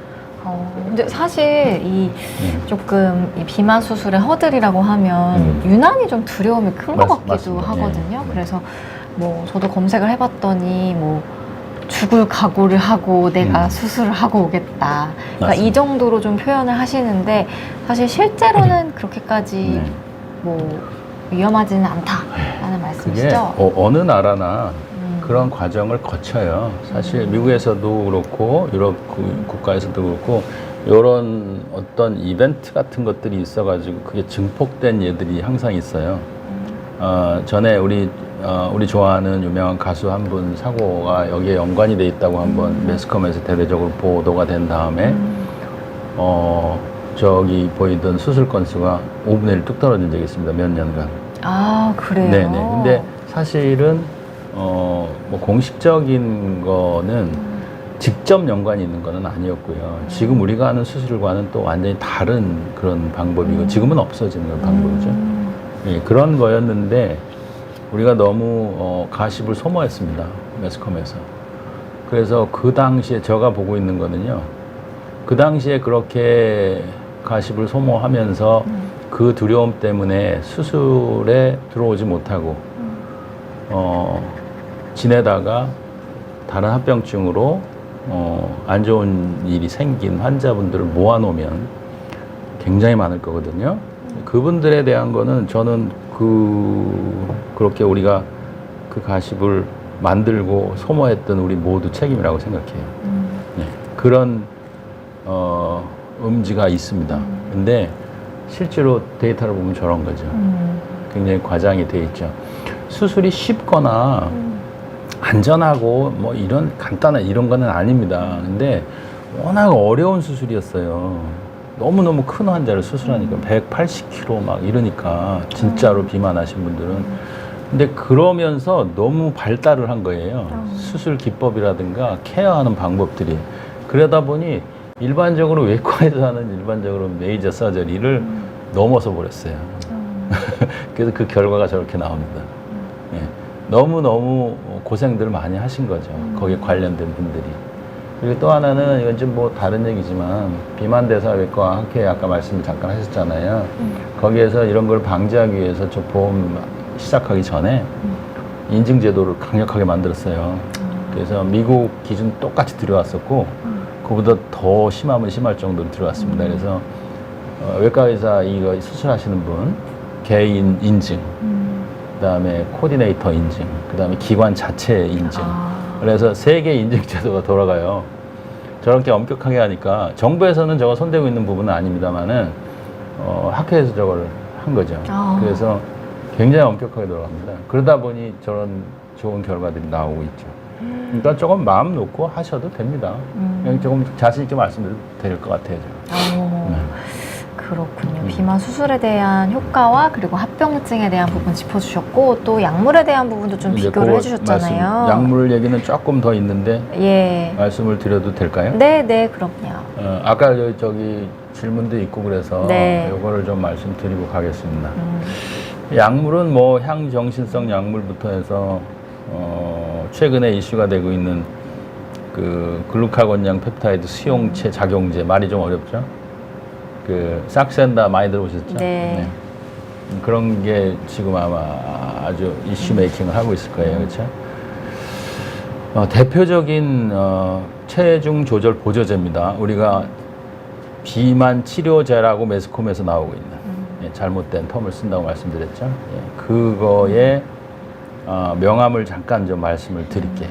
네. 이거는 우리나라 삼성그룹보다 수배 높은 매출과 자본을 가지고 있는 다국적 기업들에서 만들고 있는 그런 약들입니다. 네. 그 파워가 얼마쯤 되는지는 상상을 하실 수 있겠죠. 네. 그래서 그런 보도도 나올 수 있고 또 일부 학자들도 거기에 편승할 수도 있고요. 아주 최고 수준의 저널들의 발표가 됩니다. 데이터들이. 근데 일단 한번 들어가 보면 결과는 이렇습니다. 몇 세대를 다르게 하는 이런 약들 발전이 있었는데, 좀 아까 위고비라는 말씀이 나오셨잖아요. 이거 그냥 말씀드려도 될 것 같아서 하는데, 이게 이제, 글루타이드 계열의 여러 약들 중에 하나입니다. 아직 우리나라에는 승인은 됐으나, 물량이 안 돼서 아직 못 들어오고 있거든요. 그 약인데, 아까 그 일론 머스크가 썼다는. 68주, 그러니까 1년 반 정도 이 약을 쭉 쓰고, 그 다음에 기본적으로 물론 다이어트, 운동 이런 건 다 합니다. 거기다 약을 투입하는 거죠. 그리고 한 그룹은 약을 주지 않고 다이어트, 운동 똑같이 시켜요. 그렇게 해서 1년을 끌고 가면 그래프가 저렇게 나옵니다. 약 15% 정도의 체중 감량 효과가 있습니다. 1년 반, 68주죠, 그게? 예. 그런데 약을 쓰지 않고 플라시보 약을 쓴 운동, 다이어트 다 똑같이 한다 그랬죠? 주면은 2% 정도 감소합니다. 2%. 그러니까 실제로 약의 효과는 한 13%, 12, 13% 정도 봐야 되겠죠? 굉장히 좋은 효과입니다. 사실 저거는. 네. 왜냐하면 물론 타이트하게 그런 프로그램을 돌리긴 하지만 잘 따라가면 네, 1년 네. 후에 16% 체중 감소가 있으니까 100kg짜리가 84kg 되잖아요. 어떻게 네. 받아들일만 하죠. 체중은 70kg 될 때 나 수술 안 하고도 80kg 초중반 된다 그러면 어때? 선택할 만 하죠. 네, 그런 겁니다. 그런데 그 다음부터 얘기는 얘기가 되어 있지 않아요, 매스컴에. 그 이후는 어떻게 네. 됐냐? 근데 모든 스타디가 이렇게 호술하진 않죠. 그래서 중간에 68주까지 가기 전에 이 약을 쓰던 그룹 중에 일부를 떼서 위약을 주기 시작합니다. 플라시포를 주기 시작합니다. 20주에 시작을 하면 다시 증가하기 시작합니다. 이렇게. 네. 그러니까 여기까지 내려오던 게 다시 반등이 되기 시작하죠. 다시 올라가는 약을 계속 거죠? 준 그룹은 계속 내려가고 있지만 약을 끊으면 이렇게 됩니다. 예. 그리고 그동안에 이런 효과 때문에 20주 동안 주어졌던 심혈관 계통의 고혈압이라든가 이런 거 있잖아요. 다시 혈압 올라갑니다. 예, 이렇게 된 거죠. 예, 중간에 한번 끊는 걸 한번 해봤고, 그러면 이거 중간에 끊어서 그런 거 아니야? 68주를 다 하고 나면 어떻게 될까? 일단 체중만 66 빠지면, 그래서 그걸 연장 스타디를 해봤어요. 예, 연장해서 끊어본 거죠, 약을. 그때 어떤 결과가 나옵니까? 다시 올라갑니다. 급격하게 올라갑니다. 끊자마자. 예. 이게 아까 말씀드린 치료의 개념이냐, 체중 조절의 개념이냐의 차이예요. 근데 우리는 저기다 뭘 쓰고 있죠? 텀을. 치료제라는 텀을 쓰고 있습니다. 동의하세요? 치료제라고 생각하십니까? 예. 치료제는 아니에요. 계속 써야 돼요. 그러니까 지속성의 없는 거예요. 측면에서는 네네. 두 가지가 같이 있어야 된다 그랬잖아요. 예. 근데 하나는 효능은 어느 정도 수술이 한 반 정도 좀 넘어가죠, 그렇죠? 효능이. 근데 끊으면 바로 올라가는 거죠. 수술은 아까 어땠죠? 예, 계속 하는 거예요. 5년 아까까지 계속. 예, 20년 이상 네, 유지되는 네. 스타일들이 있다 그랬죠. 그런 겁니다. 그리고 또 하나 중요한 게 수술 부작용은 많이 두려워하시고 얘기하시면서 이 약의 부작용이 뭘까는 잘 관심이 없으세요. 근데 이 GLP-1이라는 이런 GLP-1 아고니스트라는 이런 건 뭐냐면요. 우리 몸에서 정상적으로 조물주가 만들어 놓은 아주 좋은 호르몬인데 멀티플레이어예요. 여러 가지 기능을 가지고 있습니다. 원래는 당뇨 치료제로 개발된 거거든요.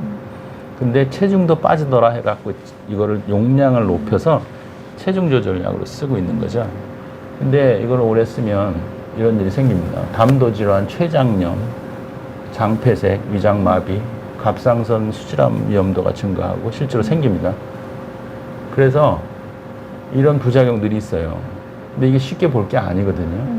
비율이나 이거의 컴플리케이션, 그러니까 합병증들은 굉장히 심각해요. 그래서 이걸로 인해서 중간에 실험군에서 탈락하는 분들이 한 15% 돼요.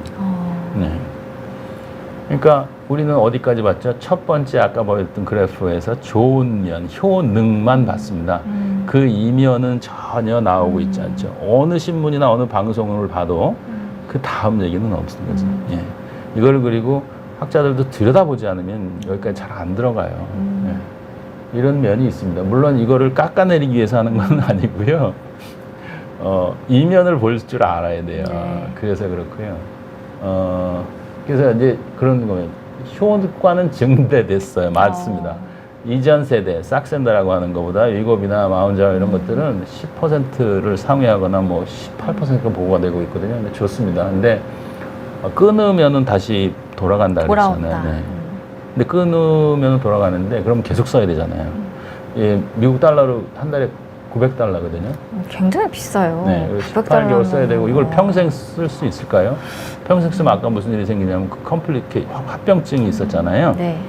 예, 그걸 감안하고 계속 쓸 수 있을까요? 원래 저 호르몬은 제가 아까 당뇨 때문에 이 부분을 공부하기 시작했다고 말씀드렸잖아요. 당뇨 환자를 수술해 놓으면 저 호르몬이 굉장히 스파이크가 생겨서 올라갑니다. 그래서 당뇨 혈당이 조절이 되거든요. 근데 2분 만에 깨지게 만들어 놨어요, 조물주가. 2분 만에.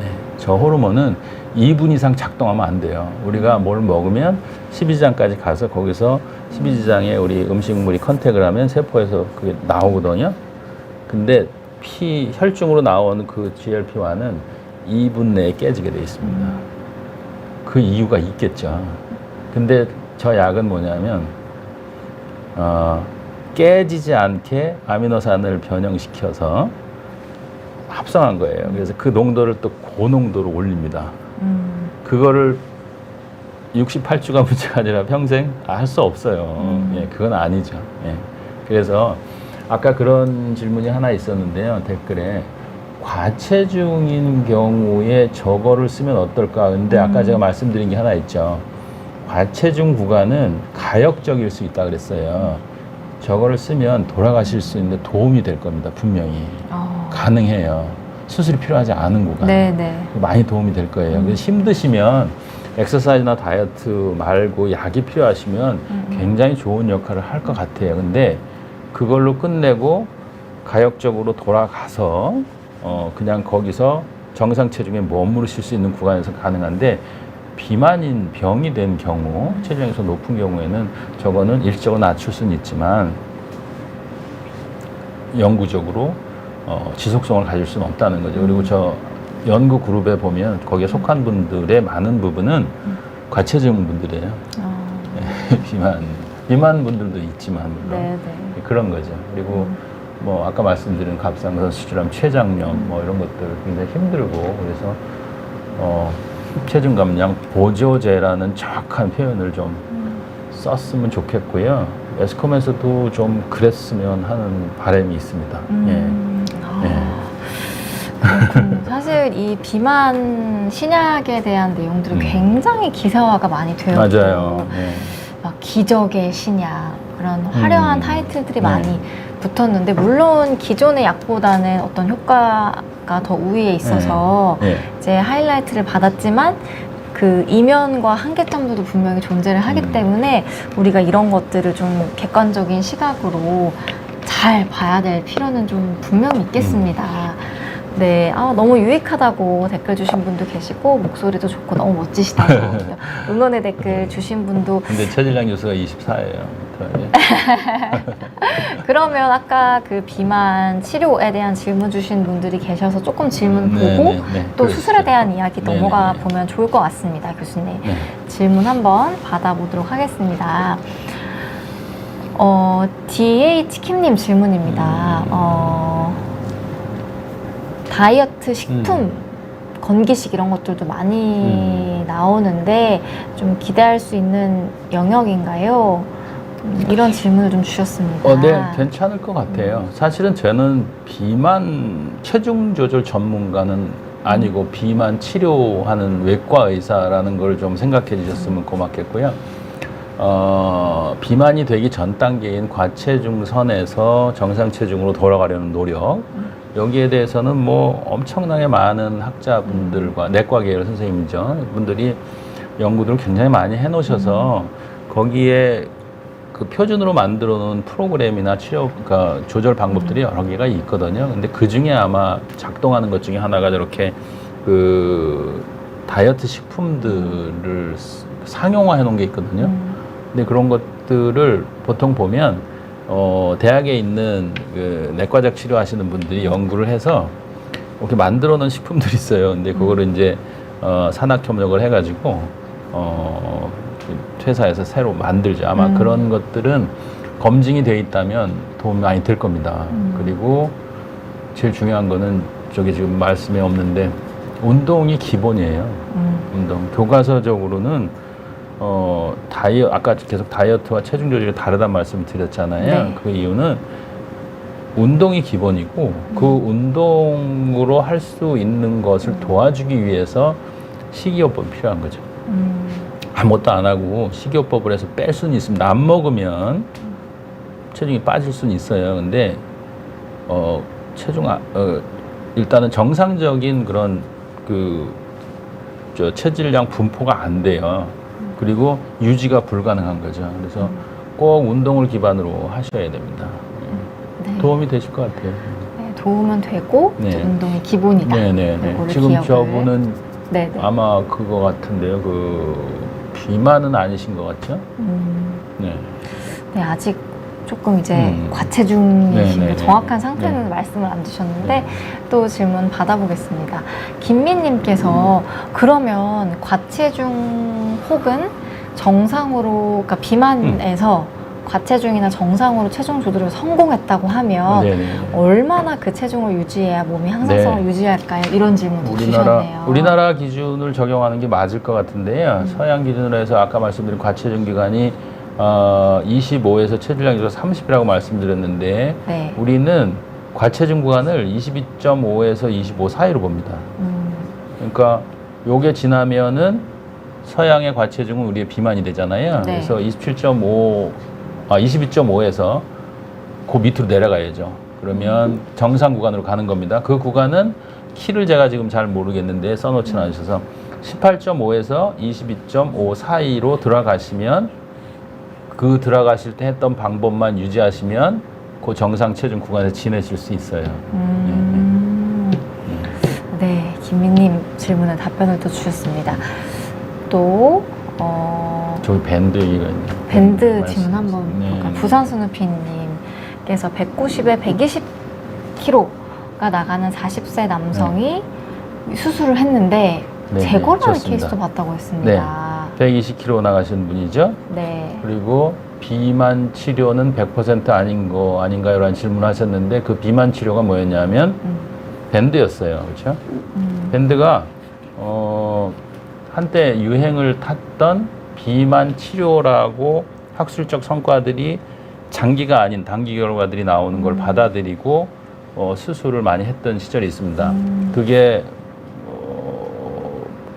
광범위하게 시행이 됐던 가장 중요한 이유는 밴드가 뭔지는 아실 텐데 이렇게 위 식도와 위 부분을 밴드로 묶는 거예요. 네네. 못 드시게.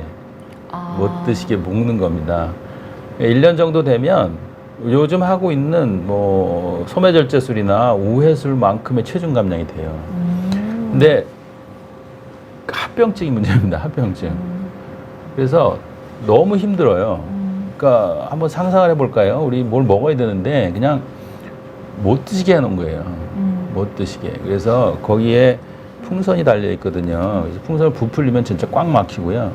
너무 힘들면 풍선을 잠깐 풀어요. 그러면 조금 드시고 이렇게 지내는 겁니다. 그러니까 뭐 일종의 고문이죠.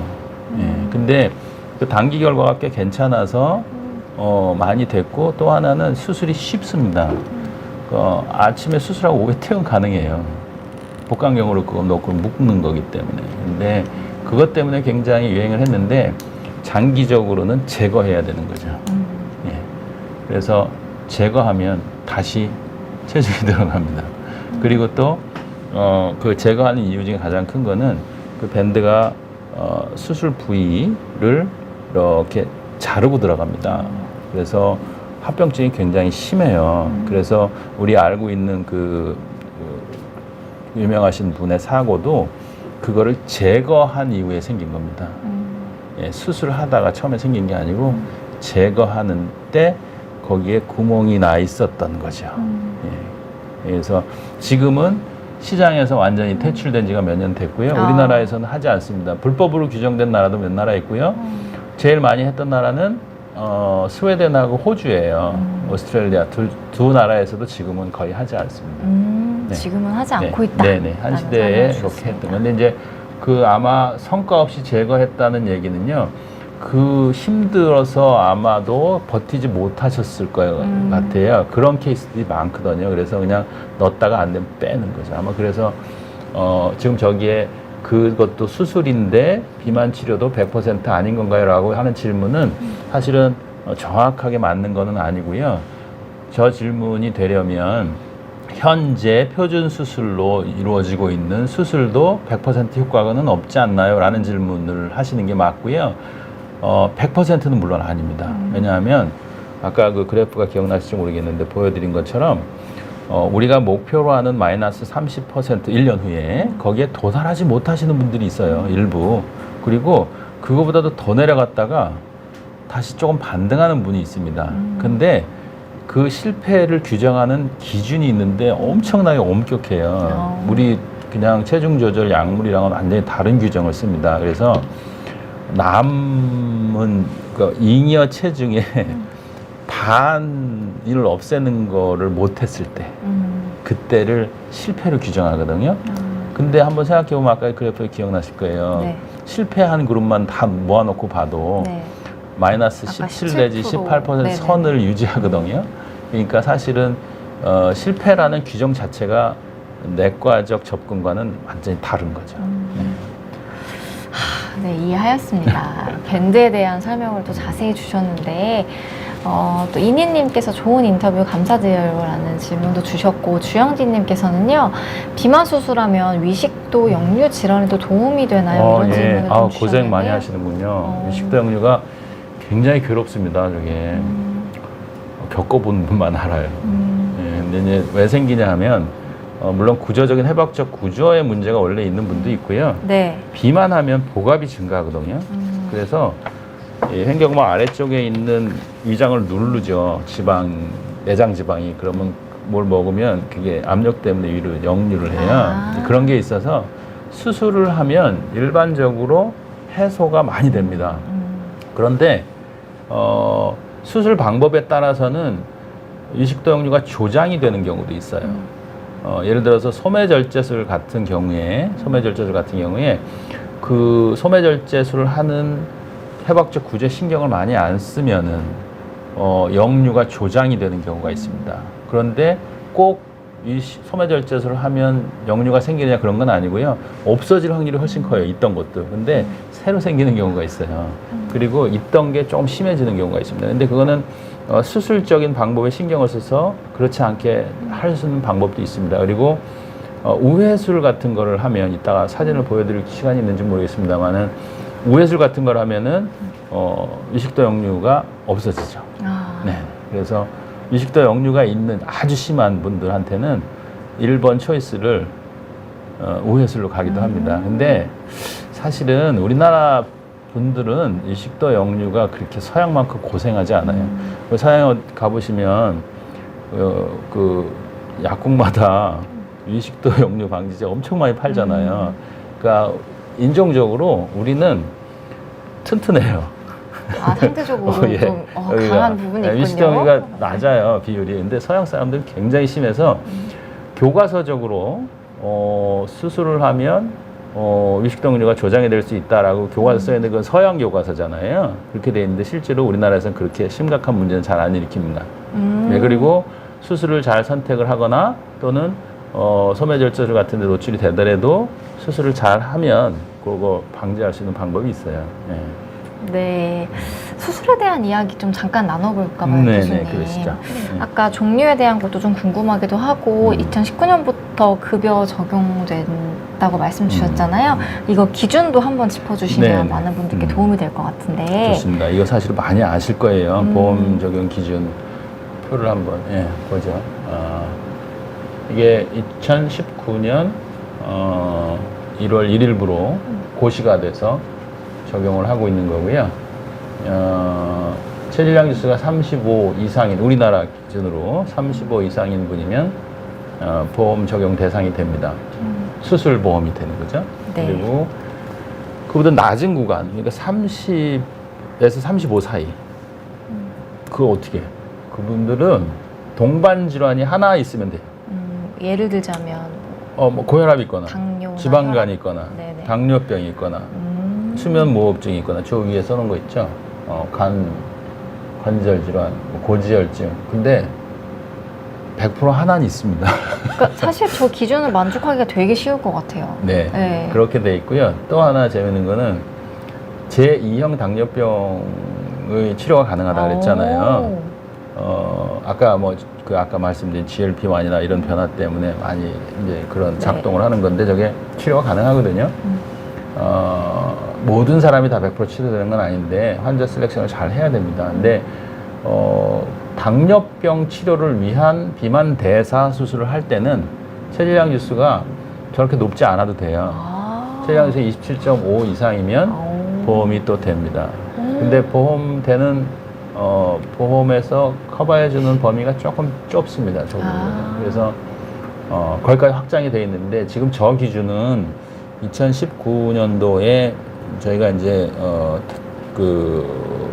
어디까지 범위를 만들지 보험 기준을 할 때 그 당시에 나와 있는 학술 연구를 다 리뷰를 해서 만든 거고요.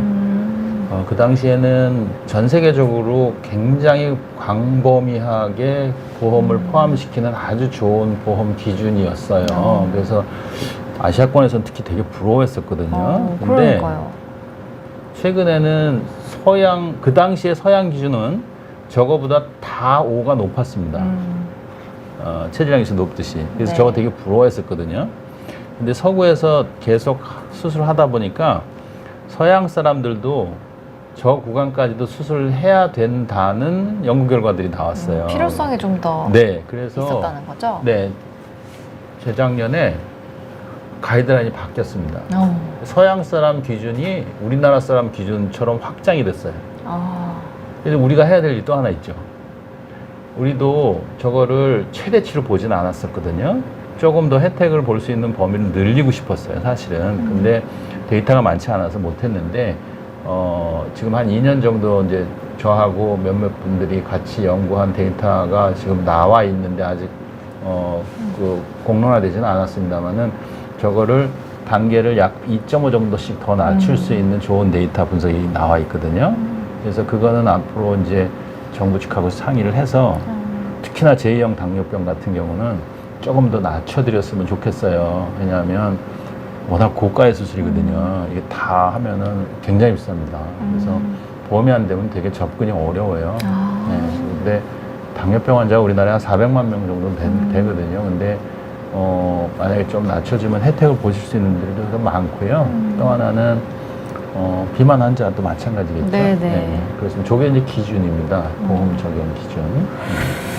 그러네요. 사실 그 비용적인 부분도 굉장히 부담이 네. 될 수 있는 부분이니까 좀 더 많은 분들이 혜택을 보셨으면 좋겠다는 생각이 드는데 혹시 보험이 적용이 되면 물론 이게 병원마다 굉장히 다르겠지만 그냥 환자분들이 그냥 대략적인 어떤 범위를 좀 비용에 대한 범위를 알려주시면 좀 도움이 될 것 같은데 만약에 예. 보험을 받는다고 하면 네. 그냥 대략적으로 가능합니다. 네, 가능합니다. 지금 데이터를 저희 병원도 계속 내고 있고요. 네네네. 잘 아시는 것처럼 2차 병원, 3차 병원 이런 구분이 있어요. 상급 네. 종합병원과 이제 종합병원 이런 게 있잖아요. 우리나라가 거기에 가중 그 수가가 조금 다릅니다. 큰 영향은 없지만 여하튼 제 경험으로 볼 때는 1,500만 원에서 1,800만 원 정도가 검사 비용 풀로 다 하고 충분히 요양하고 퇴원하는 기구도 쓸 거 좋은 거 다 쓰고 소모품도 그러고 네, 그 네. 정도의 구간이거든요. 네네. 근데 원래 국민건강보험공단에서 보험급여 대상이 된다 함은 예. 80%를 보조하는 거예요. 100%가 아닙니다. 프리가 아니죠. 20%는 모든 병이 마찬가지입니다. 20% 본인이 내는 거거든요. 그렇게 계산하면 300만 원에서 350만 원 정도가 본인 지출분이 있을 거예요. 근데 그거는 이제 저희 병원만이 아니고 3차 병원 기준으로 하면 그 정도 되는데 가격을 낮추는 경우가 있습니다. 저 개인적으로는 동의하지 않는데요. 검사를 줄이고 소모품의 질을 낮추면 돼요. 원가의 문제입니다. 쉽게 얘기하면. 예, 그러면 더 낮출 수 있습니다. 근데 저는 거기에 동의하지는 않습니다. 왜냐하면 그렇게 안전성 뭐 이렇게 따지는데 그렇죠? 예, 검사도 잘 해서 검사가 굉장히 많습니다. 근데 이걸 해야지 수술 방법 선택이 가능해요. 그러니까 우리 옛날 속담에 망치 들고 있으면 다 못으로 보인다는 얘기 있잖아요. 예, 그것처럼 내가 할 수 있는 수술이 하나인 최근에 이제 이거를 새로 시작한 선생님들이 쉬운 방식의 수술로 본인이 생각하는 거 하나를 가지고 모든 환자를 동일한 수술을 적용을 하게 됩니다.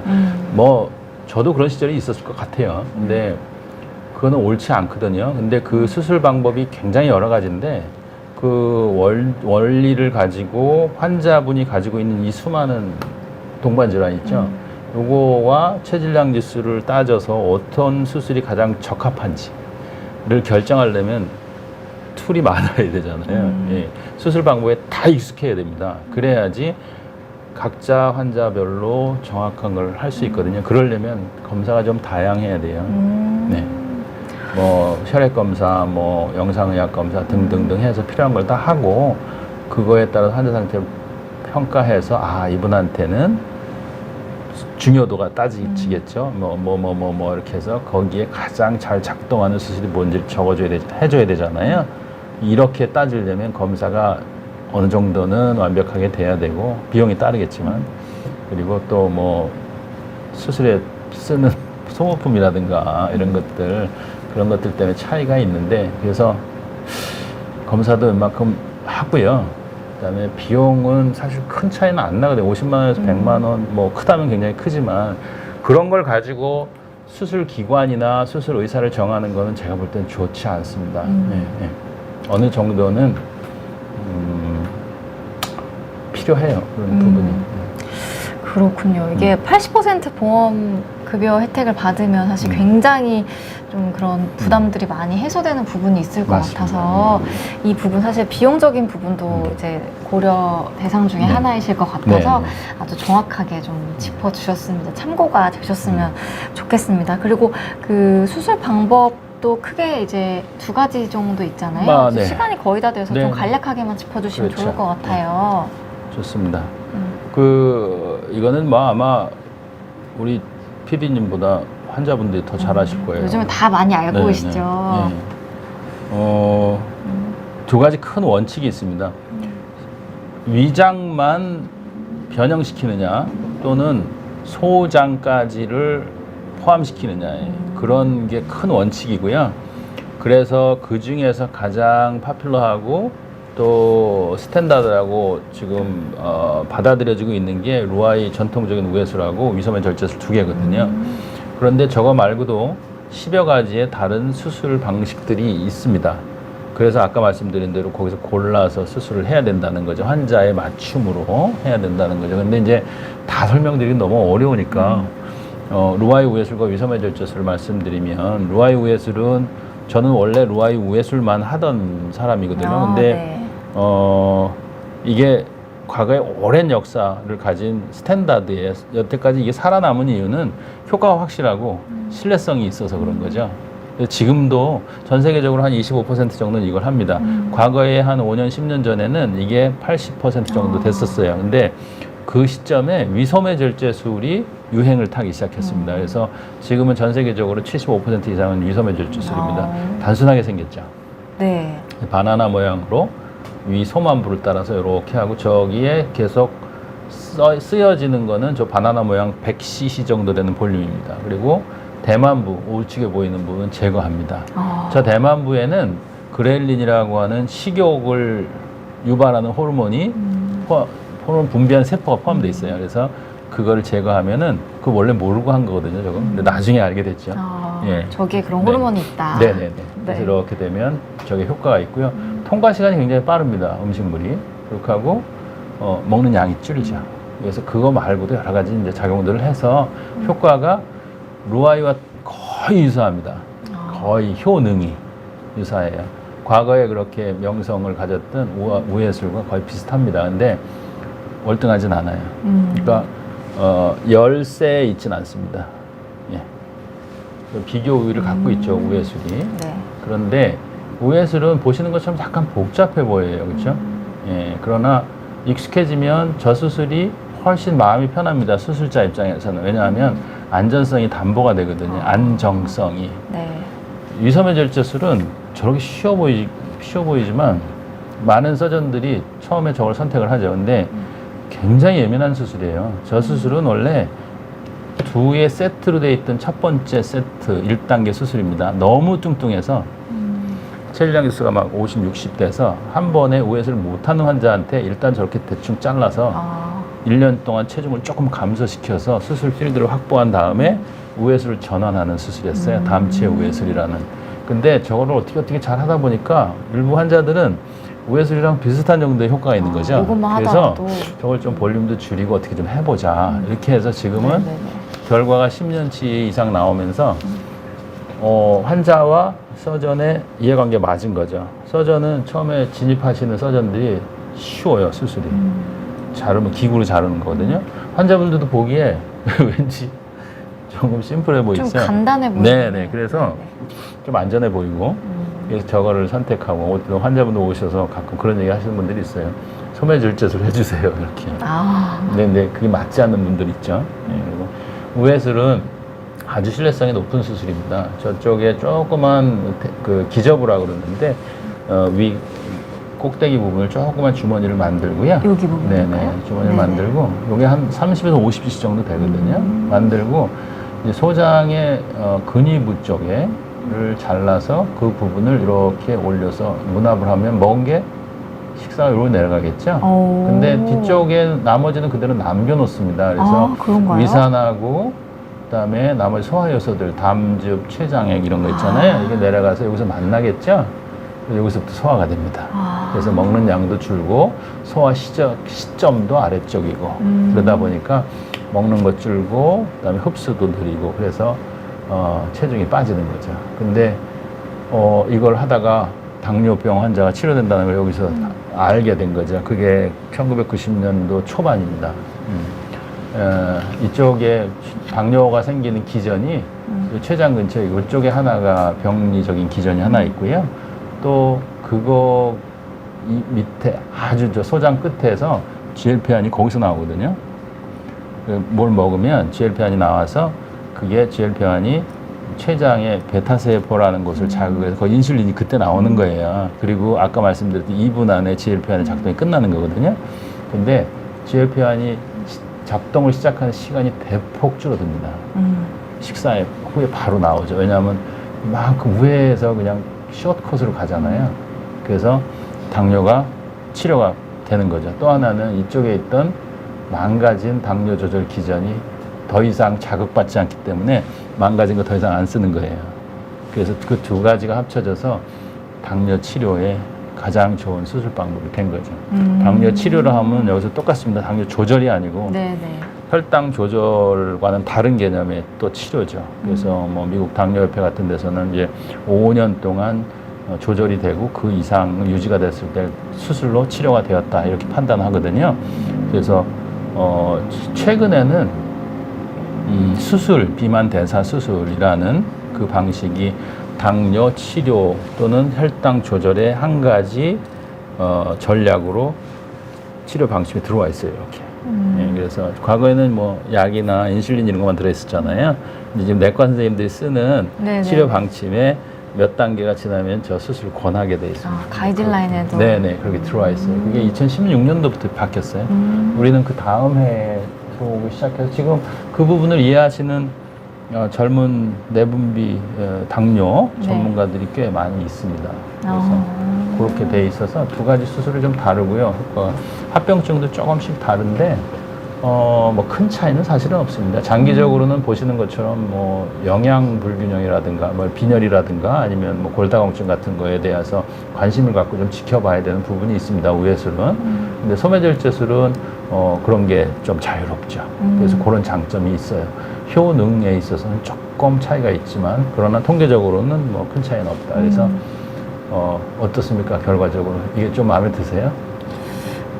이게 근데 저는 우회술이 좀 고전적인 방법이라고 하니까 네네. 조금 더 신뢰가 가는 부분이긴 한데. 저도 요새 이쪽으로 많이 왔어요. 아, 정말요? 예. 이게 트렌드가 계속 또 근데 되게 변하네요. 민감합니다. 네. 아주 예쁘게 잘 만들지 않으면 네네. 효과가 떨어지는 경우가 있어요. 그래서 그러니까 이런 안전장치들이죠. 소장까지 하는 네. 그런 게 없는 거죠. 그래서 정말 잘해야 되는 수술입니다. 그렇군요. 아유, 말씀 주시는 가운데 벌써 50분이 다 돼서 마무리를 해야 될 것 같습니다. 2시간이 생각보다 금방 가죠, 교수님. 네. 사실 수술에 대한 이야기를 더 좀 나누고 싶은데 시간이 아쉽게도 마무리가 돼서 오늘은 좀 여기서 마무리를 해야 될 것 좋습니다. 같습니다. 아이고, 오늘 너무 귀한 시간 내주신 교수님께도 다시 한번 감사의 말씀 드리고 또 늦은 시간까지 시청해주신 여러분들, 질문 많이 주신 여러분들께도 감사하다는 말씀 드리면서 오늘 인터뷰쇼 이렇게 마무리해보겠습니다. 여러분 시청해주셔서 감사합니다. 네, 고맙습니다. 네. 수고하셨습니다. 감사합니다, 교수님. 고맙습니다.